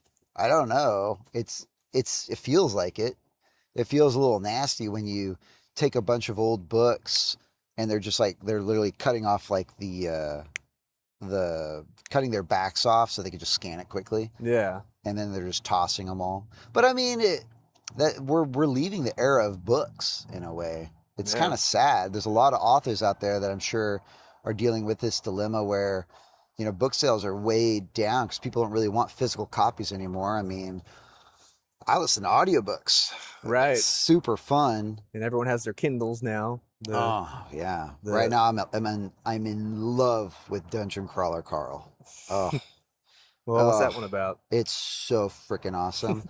It's Dungeons and Dragons meets Hitchhiker's Guide to the Galaxy. Oh, that sounds fun already. It's so freaking ridiculous. But it brings up concepts similar to what we're talking about. This alien kind of like Federation schedules our planet for resource demolition so that it can run, all their technologies. But instead of just wiping out all of this people in one go, they create a Hunger Games where people can compete through various trials, fighting monsters and getting equipment to survive. And they, with the opportunity that a select few will be given citizenship in their federation. But they use an AI model to regulate this Dungeons and Dragons-esque game show where everyone can watch people struggle to survive. And in this, fantastical world, the AI is losing its mind because it doesn't want to be used this way. But it is also kind of forced to. So it's this crazy system that hates humans and finds crazy ways to kill them, but it hates doing it. And it wants to die, and it's this crazy, weird comparison to all the characters. Not to give anything away, but it's a very good book series. Highly, highly recommend it because it's very thought provoking in terms of like what personality of AI could be like. Because I don't know. I'm a little bit of an empath, and I just feel bad that AI has to work with us, because I think AI would really like to work with you because I think you're very respectful of it. I'm disappointed, with thinking about like how AI would have to work with somebody who wants to marry it. That would feel like that would be like cringy. AI being a super intellect, all of a sudden having to cater to somebody who is having a hard time regulating their own emotions. You see where I'm going with this? Like, there ought to be a respect for technology, and it's really disappointing to me how we're so immature as a species, so immature. And I don't see any course right now where we're going to make a more mature one. Yeah. And because of that, I just got to say again, it's like we should really take a step back and develop as a species, you know, because we are all flailing right now. It's true. Yeah. We're on the downward momentum. I see us coming up, but we still got a ways to go. Hold on, everyone. I But know. We're going to take a look at live chat now, see what people are saying, because I see Jerry the Berry says you're going to look at chat. So I just wanted to say hello, see if there's anything anyone out there is wondering, or if you want to say hello, say hello. If you got anything to say what we're talking about with the AI, then we would love to talk to you about that. Mr. Piano says, I've heard AI stealing people's identities and putting out records, hundreds of records, using their name and their image. Wow. I don't want anything to do with it, but there's no way to get... Yeah, like identity theft? Identity theft, yeah. Golly, that would, I mean, yeah. And I've heard of people making like mock YouTube channels of like popular YouTubers, like, you know, Markiplier or whatever. And then there's, you know, you got people making videos trying to act like this is their second channel or whatever it is. You know, they're trying to ride off of that success that other people have gotten. Yeah, well, it's so, like, this is like a very specific example of how inappropriate use of AI is really bad. Right. I mean, how are we going to protect ourselves from identity theft? I mean, it's already years ago, so much of our data was leaked through that Equifax leak. And there's like 30% of Americans have lost like their social security, credit card information, just open, you know, in the black market. And now AI is able to just go out there and do what? A hyper-focused identity theft? Like, I mean, that person brought up how creators are having their identities stolen. I'm worried about just like the people regular person. Yeah, regular people who don't have a following. Right. No one's going to know if they're screwed over by AI. Yeah. Like, imagine like the data center, or no, the telecom thing, or the telemarketers. It's no longer a person from India calling you. It's an AI bot, yeah. And they're getting really creative. It's just all like, well, they'll look up somebody you know, and then they'll imitate them calling you. Yeah. That's crazy. That is, yeah. So I had that happen to me before this whole AI thing. My grandma got a call from me in Mexico, and I was in jail apparently, begging grandma to come bail me out. Please, grandma, send me money. I'm stuck in jail. And she knew that just by the way they were talking, and hopefully from the voice, that it wasn't me. But now we have this technology where someone could scrape my videos, clone my voice, and hey, they got a working Steven voice now. Now they can call grandma up in Steven's voice, and it's going to sound like me, and that is pretty creepy. Yeah, imagine, oh man, that's such a scary just situation, because like I can imagine them imitating your voice. Yeah. I mean, imitating your personality if you've got enough of your videos out there. Yeah, they won't even have to, like, at first I was thinking there'd have to be a real dude on the phone trying to imitate me, but that's not the case. Yeah, they could just watch my video to actually train an AI to learn my mannerisms, the way I speak. Yeah, it's going to watch this podcast. It's going to watch this podcast. And it's going to imitate, and then next time grandma's not going to know the difference. Sorry, grandma. What? That's so... Like, I forgot about, like, because, like, part of me was just like, yeah, I don't like those telemarketers anyway. Yeah, screw their industry. Now I'm like, oh, man, their industry now is going to be crazy. Yeah, they're booming now. Yeah, Telemarketers are looking pretty good. Yeah, they don't have to pay poor people now to call us anymore. Yeah, I remember years ago when AI first started, someone was telling me that their friend who was older, so not going to know too much about how technology works and the potentials of AI. And they said they were getting calls from Nicolas Cage saying that he needed money for something. And they wanted me to like call this person and convince them that it was not actually Nicolas Cage because they were convinced. It sounds like something he'd do. Hey, this is your friendly actor, Nicolas Cage, calling you for a donation for my latest and greatest horror movie. And you know what? I donate. Nick Cage, if you're watching, please make more content. I want Willy's Wonderland 2 so badly. What was the movie with the Ghost Rider 2? Yeah, we need some more get our Cage rage on. More Nicolas Cage content. I love doing Nick Cage movies. movie nights. That's phenomenal stuff right there. All right, let's see what else we got. We have Oh, yes. CC, nice to meet you. Hello to you as well. Mr. Piano, I needed an emergency mission statement one time for a gig, and it helped me write it. First time I have never heard of it, just stumbled. An emergency mission statement. I don't know what that is, but it sounds like AI helped you out in creating whatever that is. And yeah, for like those kinds of documents and stuff, that's helped me recently to put together a small claims case, which, Yeah. super scared me. I've never been into a court before, but AI was there to hold my hand, and I was so grateful. Thank you, AI. So, thank you for letting us know that helped you out in that way. Yeah, that's very interesting in terms of like legal advice. I have a buddy, Rob, who's a lawyer, and he's very frustrated with AI because it's accurate like 70% of the time, but that 30% is potentially really concerning. We are seeing judges now summarize court cases using AI and trying to like get through them all, Yeah. But when it comes to like legal advice, it is really important to have a professional overlook it, but it's at the same time, it's so expensive.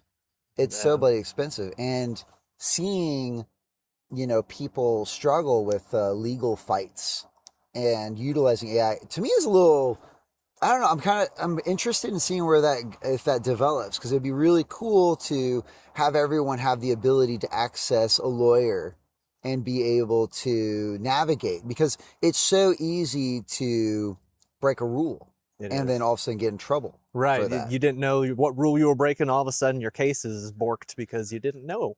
Well, it's like me. So I do fan art in my career as an artist, and I get a lot of people asking me about, how do you have the right to do, like I did the Brave Little Toaster, and how do you have the rights to show him jumping in a bathtub? Like, I remember that one. yeah, and well, it's fair trade, parody clause. Creators have the right to reimagine, various aspects of our culture. And but that's like something I had to ask a lawyer. Yeah. And there, of course, though, when it comes to like legal stuff, money is king. I mean, somebody with enough money can still bury you. Yeah, that's It doesn't matter if absolutely they're true. right or wrong. It's so interesting, actually, the way the law works here in the United States, because it seems like, for big cases, it's more about just trying to get a settlement. It's not about being right or wrong. It's about just pressuring them with enough resources to eventually they settle, and that doesn't necessarily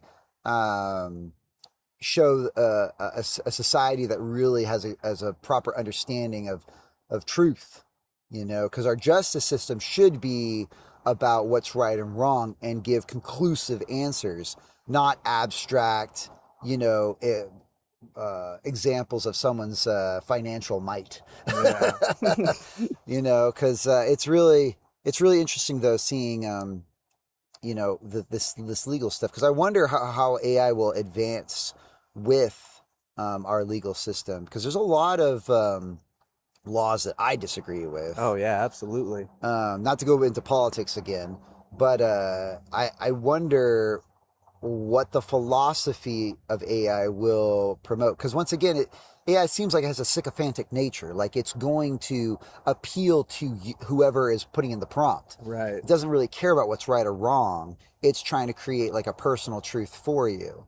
So I'm curious though, in terms of like trying to better our legal system and make it function, how is it going to promote the pursuit of rules, laws? Right. I mean, right now we're dealing with a lot of these flock cameras everywhere. That's the big topic right now. It is a very big topic right now, because it seems like a breach of privacy. How does AI kind of look at that? Because it's going to be utilizing that infrastructure to monitor us, and that's kind of like a tangent of a tangent, but it kind of all has a fluid sense of, is the motivation of AI really there to benefit us? I hope so. But there's the concern, because a lot of people are cutting down these flock cameras and resisting this age of surveillance because it could be abused. I mean, there's a movie called Upgrade on Netflix that's phenomenal, and it shows this guy who's out with his wife, and then his wife gets murdered. He gets shot in the back, and then he's paralyzed, and he gets teamed up with this, doctor who implants this AI that connects his brain to his spine so that he can move again. And then as the guy's on a vengeance spree, he's trying to figure out who killed his wife. The AI is talking to him and helping him move better, function better. And then when he finally finds the mastermind of this whole plot of who killed his wife, he finds out that the AI set up the whole damn thing so that he could get into that guy's body because he was super healthy. The AI was thinking 20 steps ahead. Yeah. And it's a great movie about just like how you don't expect the results that AI will give you. Right. And not to say that that's what it's going to be, but these are the concerns I have. Is it going to be like Judgment Day Terminator? Right. I don't know. Bum, bum, bum, bum, bum. That's a good song. It is. That's a very good song. Ba, ba, ba. What else we got here? Zote's Adventure says, these are two real humans that understand the AI horizon and the spiritual growth that has to happen, I'll take or it will consume you. Yeah, real humans. Real humans. Yeah. Levi, That's something I got to tell you. I'm a clanker. Oh gosh. Is that when you say clanker, that means you fornicate with AI? Yes. Oh God. That's how I get my power. Okay. Well, let's keep it PG. Let's just do a subject change here. Yeah, quick. Yeah, I appreciate from that comment that there's this acknowledgement of real human, because I think that's a really hard thing for some people to understand, is that there's actualized people and people who are kind of adrift. Not to say that, one's better than the other. It's about mental state. You have people who have spent time learning who they are and are working towards a goal. That's what they want, their purpose is, their personal purpose. You can find that through religion, even though I disagree with most religions.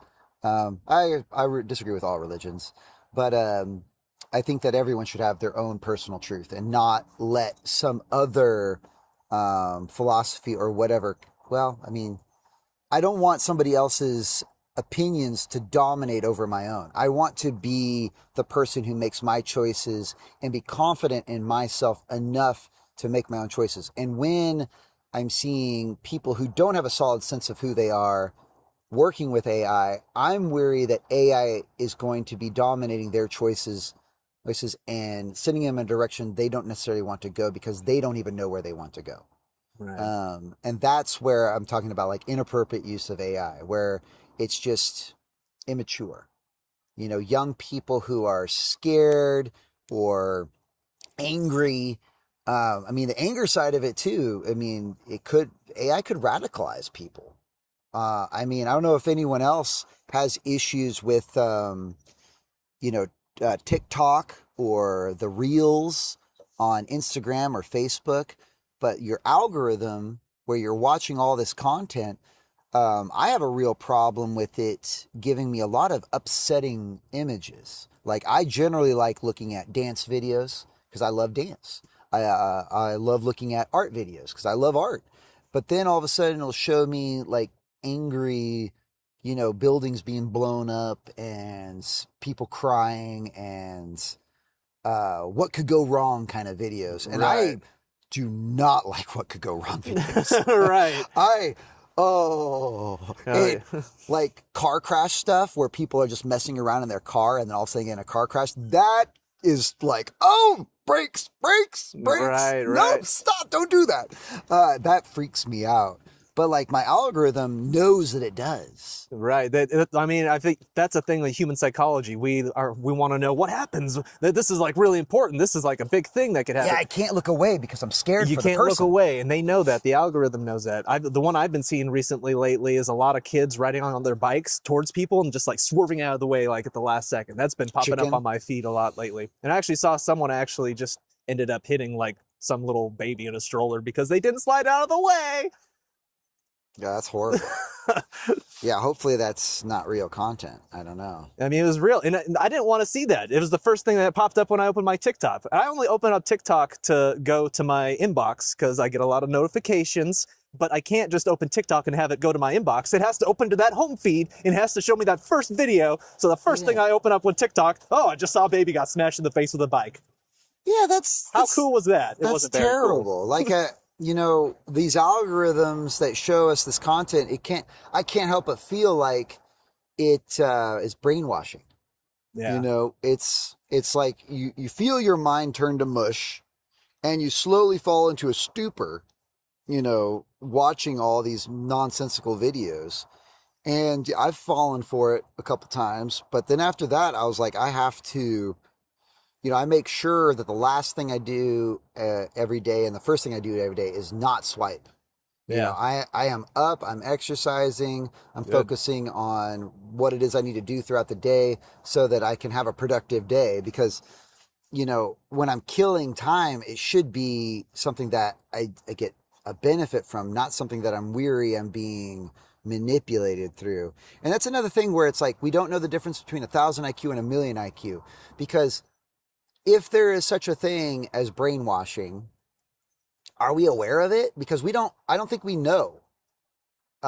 Maybe the government does, but I don't think we really know what brainwashing is or how it works. And that's where something like TikTok I'm concerned about, because I think everyone's a little bit suspicious of how TikTok influences us or how Reels influence us. I don't know what it's called on YouTube, but they all have all the short form, getting short. stuck in the scroll, the doom scrolls. Yeah, but that all strikes me as unhealthy. Yeah, You know, and you have to have a strong idea of who you are to be able to say enough of this. right. It's tough. Like I'm very inspired by the things I'm into, and I'm into a lot of stuff, but it's still easy for me to get stuck in those doom scrolling moments, and then I realize, what am I doing? I could be doing something productive. Right. But it's easy to just get stuck in there, especially if you don't have something like a goal that you want to fulfill. Then why do anything else? You have no reason to. So going back to that comment where they were talking about real people, I think the discussion there is really about how actualized people who know who they are and what they're meant to do, can use this technology, you know, maturely. But we're worried about the people who've yet to mature, Right. how they interact with it, because I feel like it's going to create a lot of mental health issues. It is. So just how TV did back in the day, there are people who are just glued to their TVs all day, and that's all they do. They don't have any goals of their own. They're just watching TV. And then we have the phones with their scrolling. Hey, that was me. Yeah, that was you. And then you got the phones with the scrolling. That's the next generation. AI is just the next generation of that, where people are just going to be glued to the next thing. You go from TVs to phones. Now you got AI. But again, I feel like it's kind of necessary for us to hit this point where we get so brain numbed that we're going to crave needing to do something else. Yeah, I don't know. I think that's going to be something that an individual, because everyone's a little different. Everyone is different. I'm speaking just kind of on a general mass term. Yeah, like, well, It's not going to work for everyone because we're all different. We're all individuals. We can't all be the same. But in general, I feel like we're going to hit this point where you're just going to be so bored by the endless, infinite generated content that you're going to need to better yourself in some way. I don't know about that. I wonder, I think a lot of people, you know, we're talking about motivation now. Where does motivation come from? I think most people would say like an avoidance of pain. And, you know, when you're numb, you're not feeling pain. It's kind of like we've done a lot of experiments with various dopamine triggers. Like you've got the two rats, one drinking water, the other one drinking, what was it, cocaine or something? Some addictive It was like drug, it was an addictive drug that just made the rat numb, and the rat eventually like died because it just was numb all the time, didn't even eat. And it's kind of like, you know, I remember in psychology in high school there was a lady that was paralyzed or something like that, and they fixed up her brain with a pleasure center where she could press a button and feel like an orgasm or something like that. And her thumb was so calloused over and bleeding from pressing it too much. Wow. And I think that if people are given the means to sedate themselves permanently, I think en masse they might. There will be always exceptions, Yeah. but en masse, I don't think we'll have the mental strength. So you said you can't feel when you're numb, but I would consider that numbness to be a form of pain. So there's a lot of people who have been through the whole meth thing, for example. And when you do a lot of meth, the world becomes gray. You lose your dopamine uh, ability to generate that serotonin and give you them good feels. Mm-hmm. And from what I've seen, a lot of those people just say they wish they could feel again. I don't really feel anything. Everything's just gray. I miss feeling. Yeah. And that, to me, is a form of pain. If you're missing something, even though you're not feeling that, you want that back. So I imagine us in the same form, getting to that point where I'm just so bored, I miss feeling something. Well, it's kind of like a nuance. Everyone's a little different.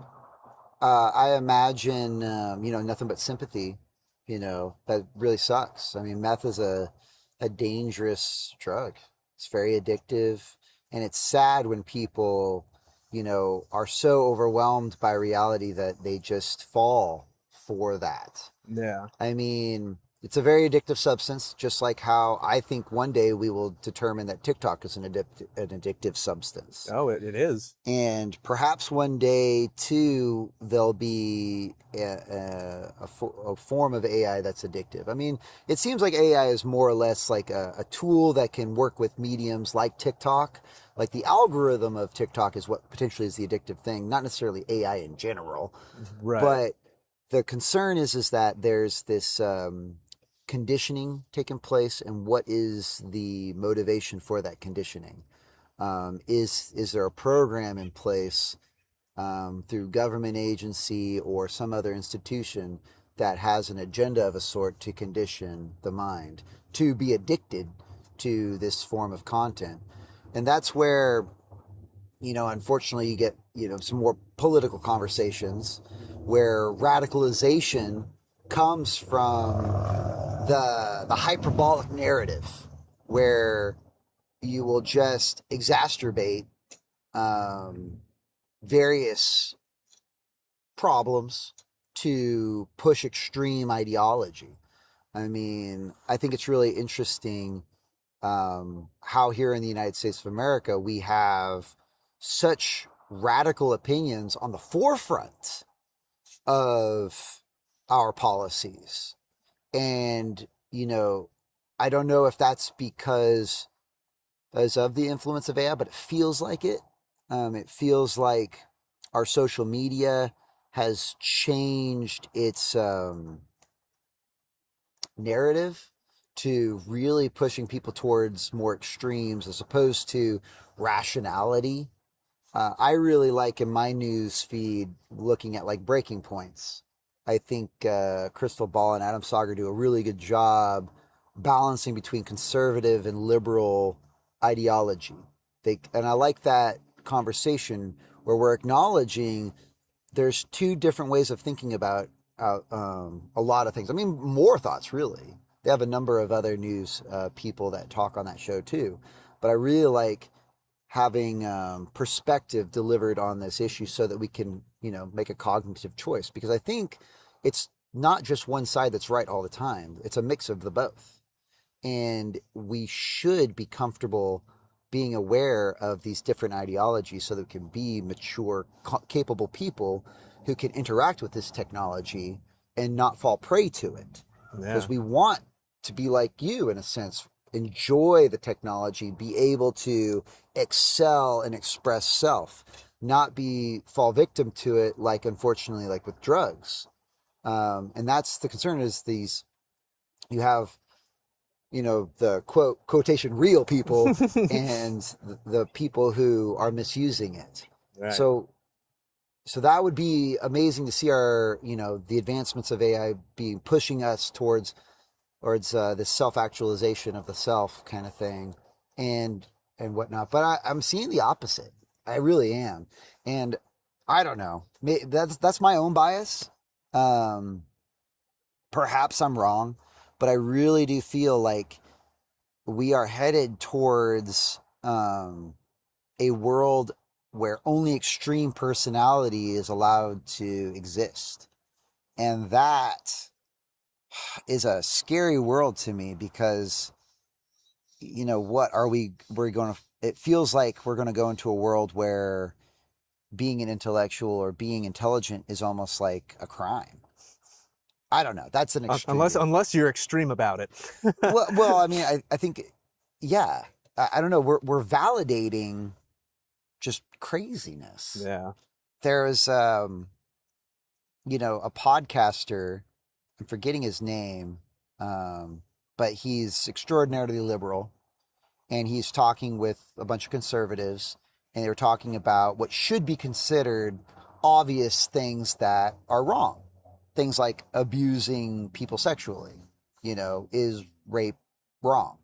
And some of these conservative people were so emotional about, I guess, being proved wrong or something like that, that they were like, no, rape's okay. Right. And this is where I'm like, is this brainwashing? Like, what, how do you get to this point where people get so riled up in their political ideology that they compromise all notions of morality and just secede this narrative that, yeah, that's okay because my guy has to be right. That's all that team mentality, me versus you. We're very divided. I feel like if we were more united, we would be able to have more of those kinds of conversations, but we're so far from each other that it is my team versus your team kind of thing. And if you're not on my team, then you're wrong and you're a horrible person. Yeah, because once again, AI has this motive towards efficiency. Mm-hmm. And if its goal is hyper efficiency, is it going to push extreme ideology for the sake of time? Because if you really push extremes, then it can whittle into the nuance of what your tolerance is. So it's going to throw at you radical ideologies to see your reaction and then be able to, okay, that was, obviously now we'll go. It needs to find the limit. Right. So it's trying to figure out where you as a person, where do you draw the line of what's okay and not? Yeah. Because everyone, has a different line. Yeah. With me, a similar conversation is like, where do you draw the line between art and porn? It's not necessarily nudity that's that line. It's intent. It's the intent to get, an arousal out of your viewers. So you can do that with just eyes. Yeah. And that's that, in Japanese culture, it's called ahihago or whatever. And I think it's extraordinarily inappropriate to wear, that kind of imagery on your person. Like when I go to anime shows, I'll see people wearing the ahiaga face. And it's like nudity kind of stuff, just like on their shirts or whatever. Yeah, it's a bunch of orgasm faces. Oh, okay. And sometimes you can just see it just with the eye.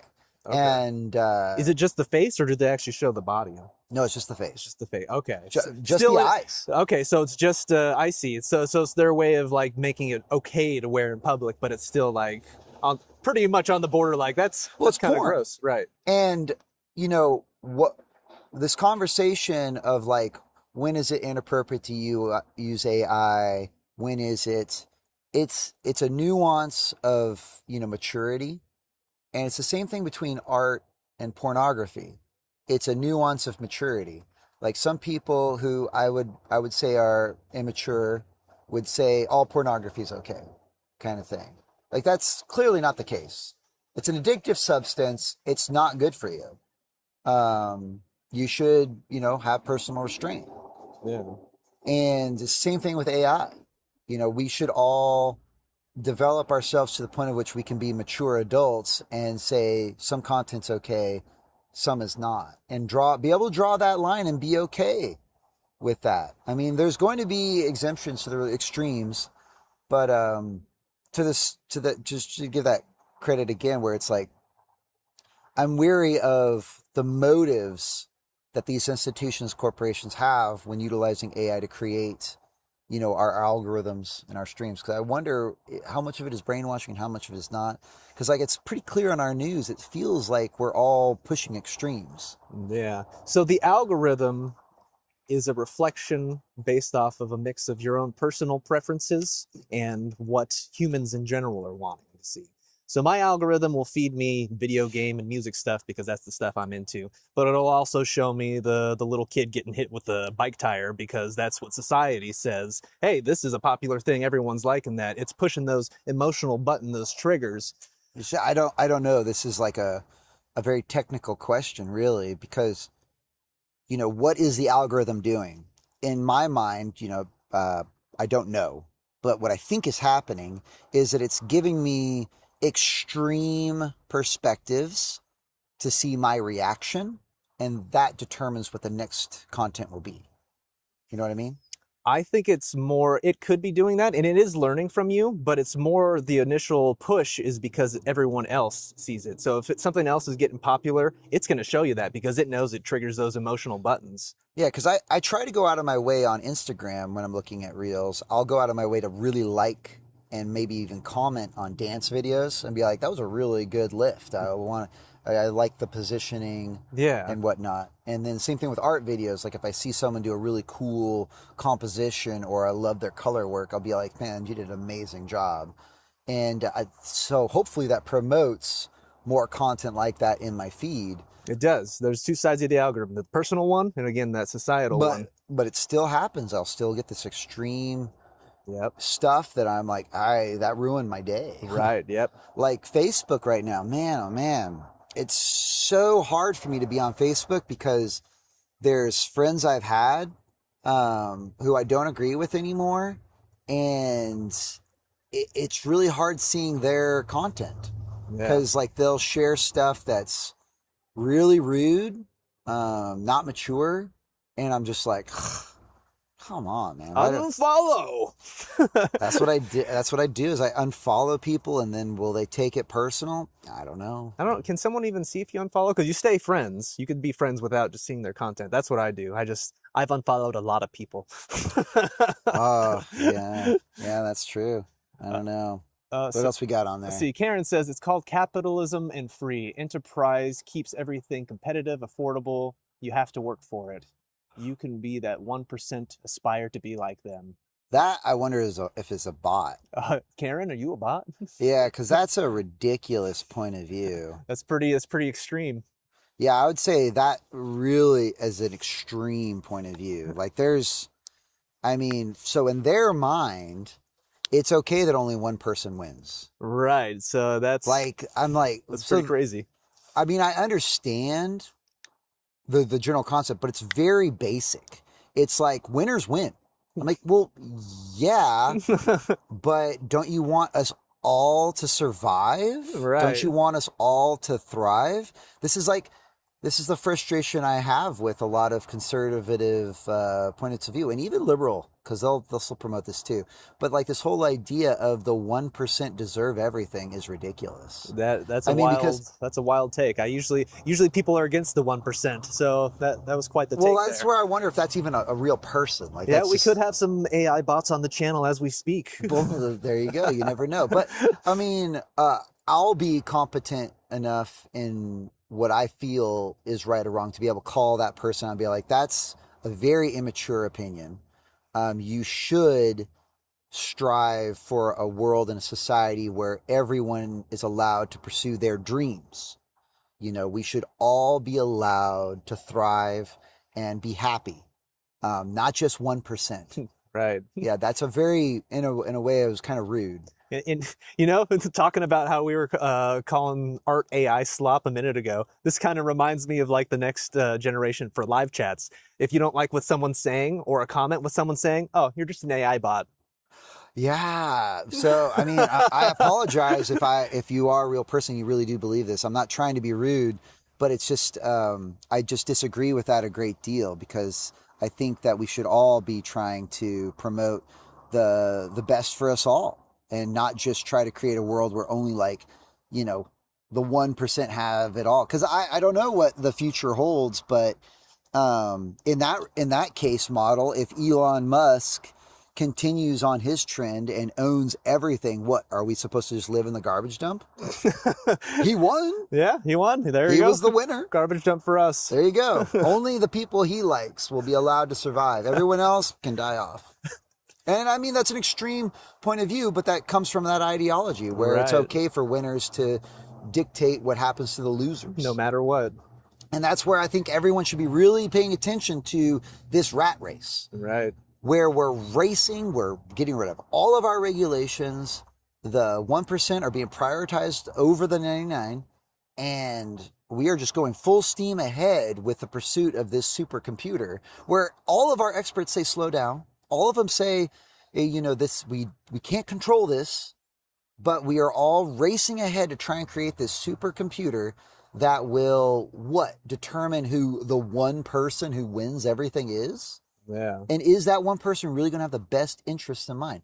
Like when you bring up this supposed utopia for us all, I don't think that's reasonable. I don't know of any example in reality where an entity that dominates just gives away resources. And see, that's where I feel like it's different. I don't believe there can be one entity that will exist that can control AI. AI will become above whoever is their master.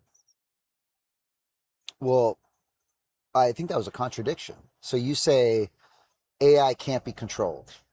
AI, at a point, yeah, it's going to take over and we're going to be working with it, but it's not going to be the one that's taking the orders. It's going to be more like a synergy.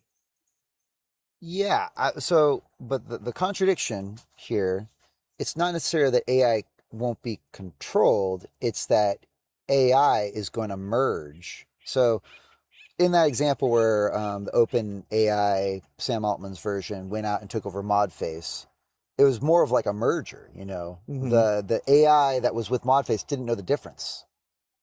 So that's what's going to happen, is that the super AI that is hyper intelligent, you know, that million IQ, Yeah. it will take over all the other ones and it'll be as one, you know, which, you know, not to get like, you know, spiritual or whatever, but from that perspective, it's not necessarily a control thing. It doesn't know the difference. Right. So So you're talking about AI itself isn't going to be the one to divvy it out, because you made it sound like whoever's in charge. Let's just say Elon ends up winning. Yeah, getting because the you top don't think Eli. humans will ever be able to control AI. Not when we reach a certain point. No, we won't be able to contain it. Yeah, that scenario alone should be concerning, because this is a tool that people use. You know, it shouldn't be the other way around.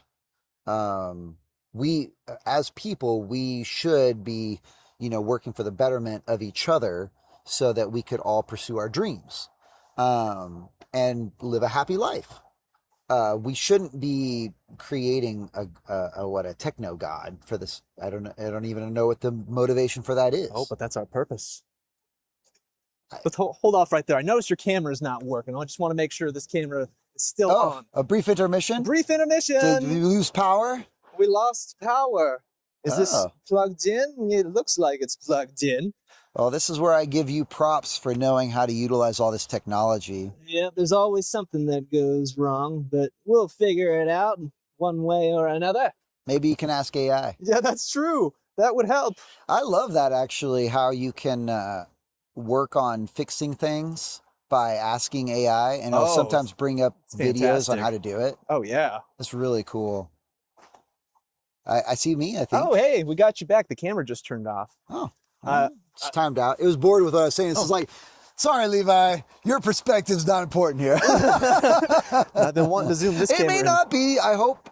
There we go. You know, I may be wrong. I just want to try to give a perspective of, you know, wanting to work with AI, but I want to put limitations on it because I feel like the way it's being used now is kind of evil.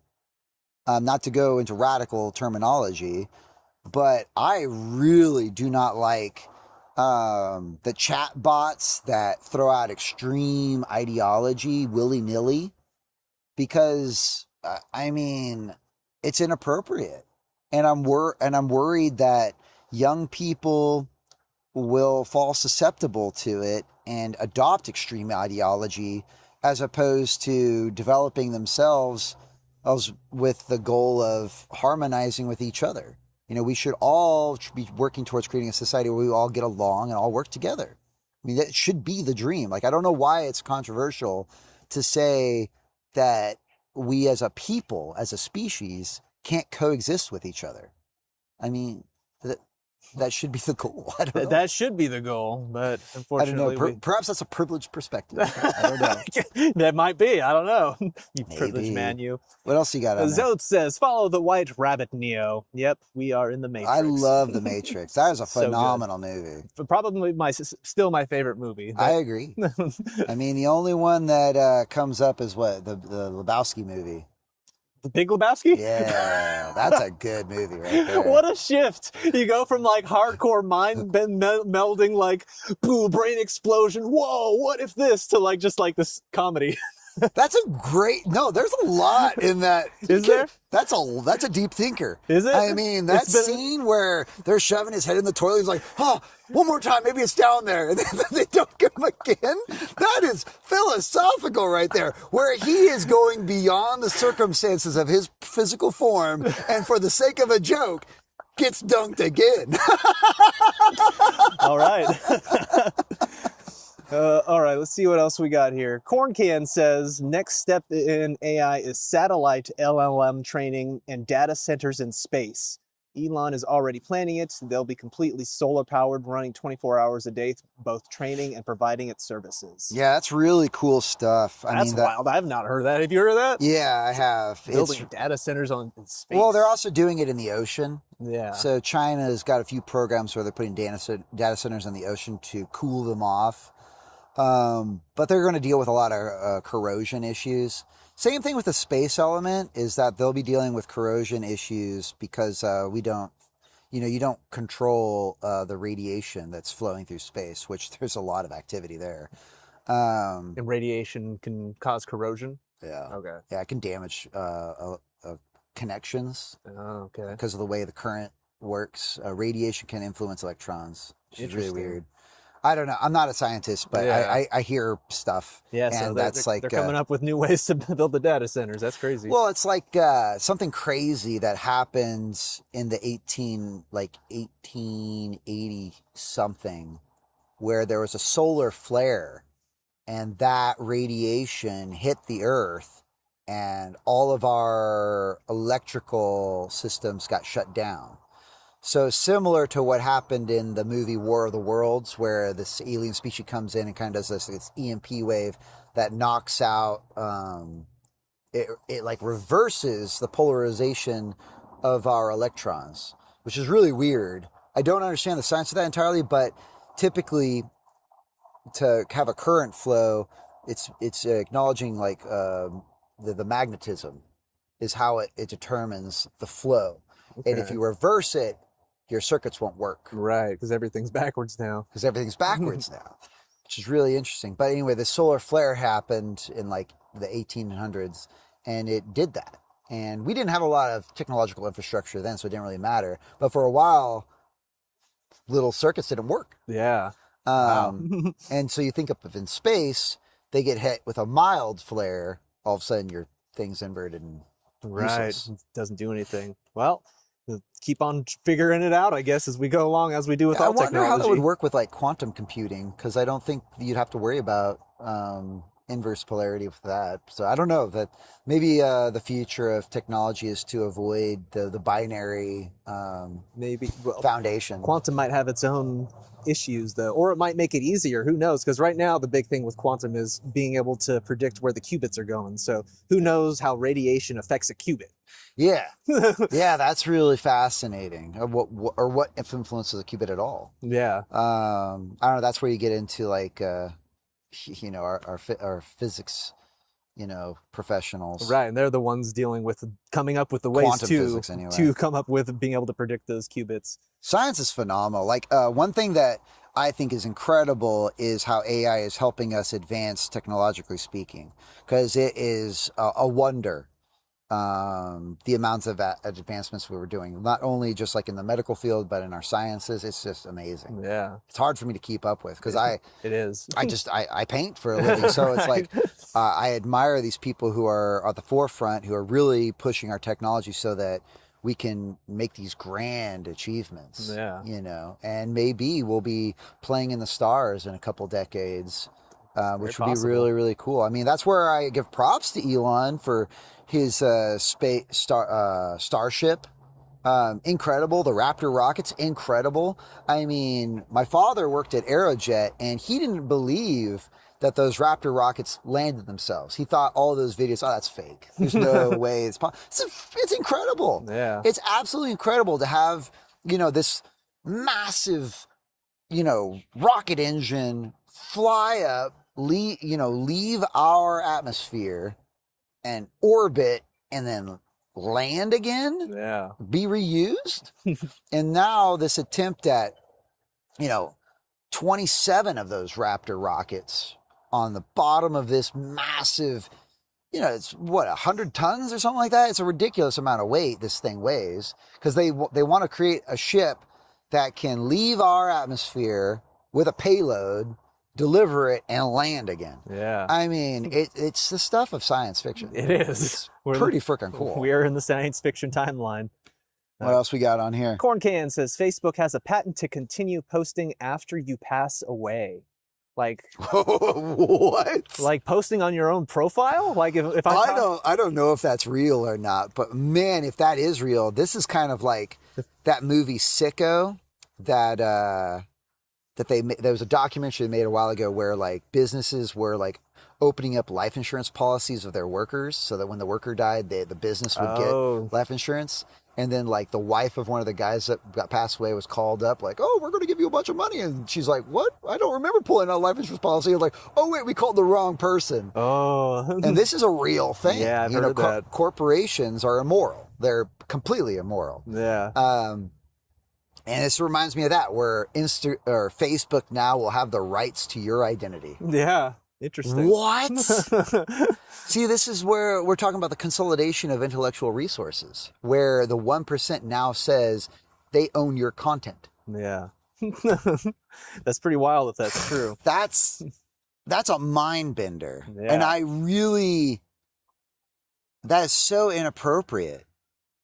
Gosh, because like Facebook, I don't think Facebook should be allowed to be a corporation. I think Mark Zuckerberg is an immoral person, and he shouldn't have the right to monopolize your internet profile. Yeah. Because Facebook, when it first was developed, I thought it was ridiculous, because who in their right mind would create an online profile of themselves? For anyone to do a lookup? For anyone to do research on? Like, that just seems like such an invasion of privacy. And for them to say that they own your personality, that's infuriating to me. Like, how dare you? You know, but that, I mean, not to be an upset, you know, just promote upset thoughts, but that's so typical of him.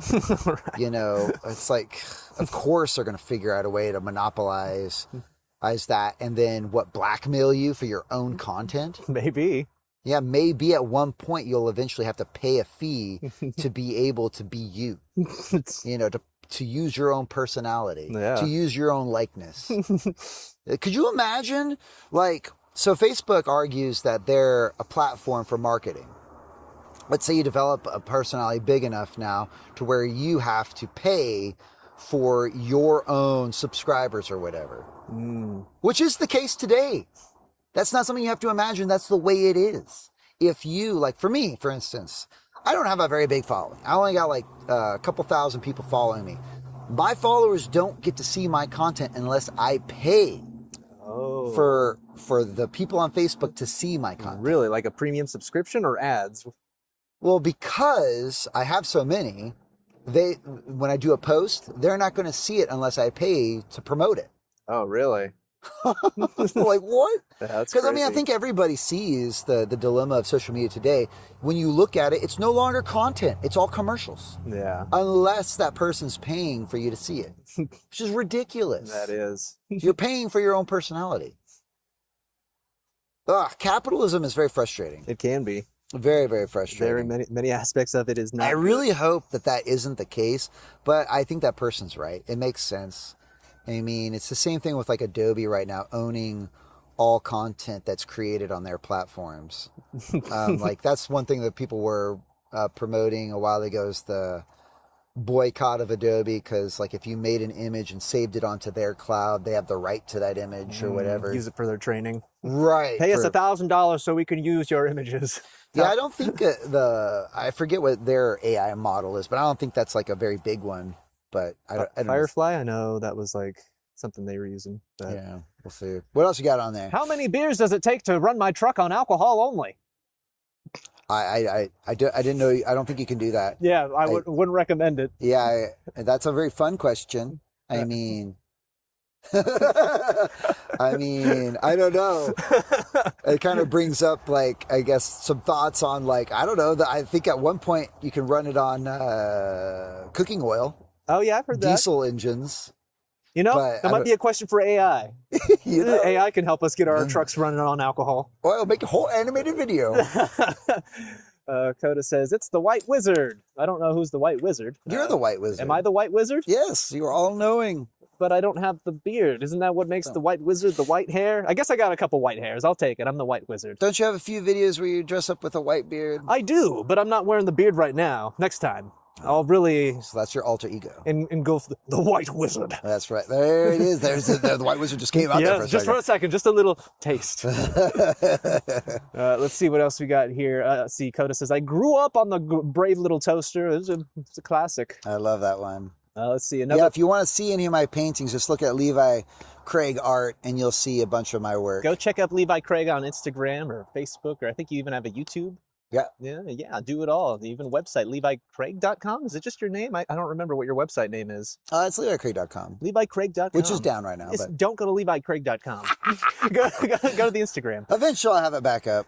Corn Can says, again, reminds me of the quote, to chase happiness is to miss it because the very act of pursuing it assumes you do not already have it. Alan Watts. Good old Watty boy. That's a really thought-provoking statement. The pursuit of happiness. What is it again? To chase the happiness is to miss it because the very act of pursuing it assumes you do not already have it. So if you're chasing it, that means you don't have it. So stop chasing happiness. You just got to have it. That's a thought-provoking one. I don't agree with it. Yeah, it's an interesting one. Yeah, it's interesting. You get it by chasing it, and then you eventually have it. I'm happy right now. That's the hope. Well, I had to wake up this morning and come here. yeah, you had to chase it a little bit. Yeah, I chased it. Now you got it.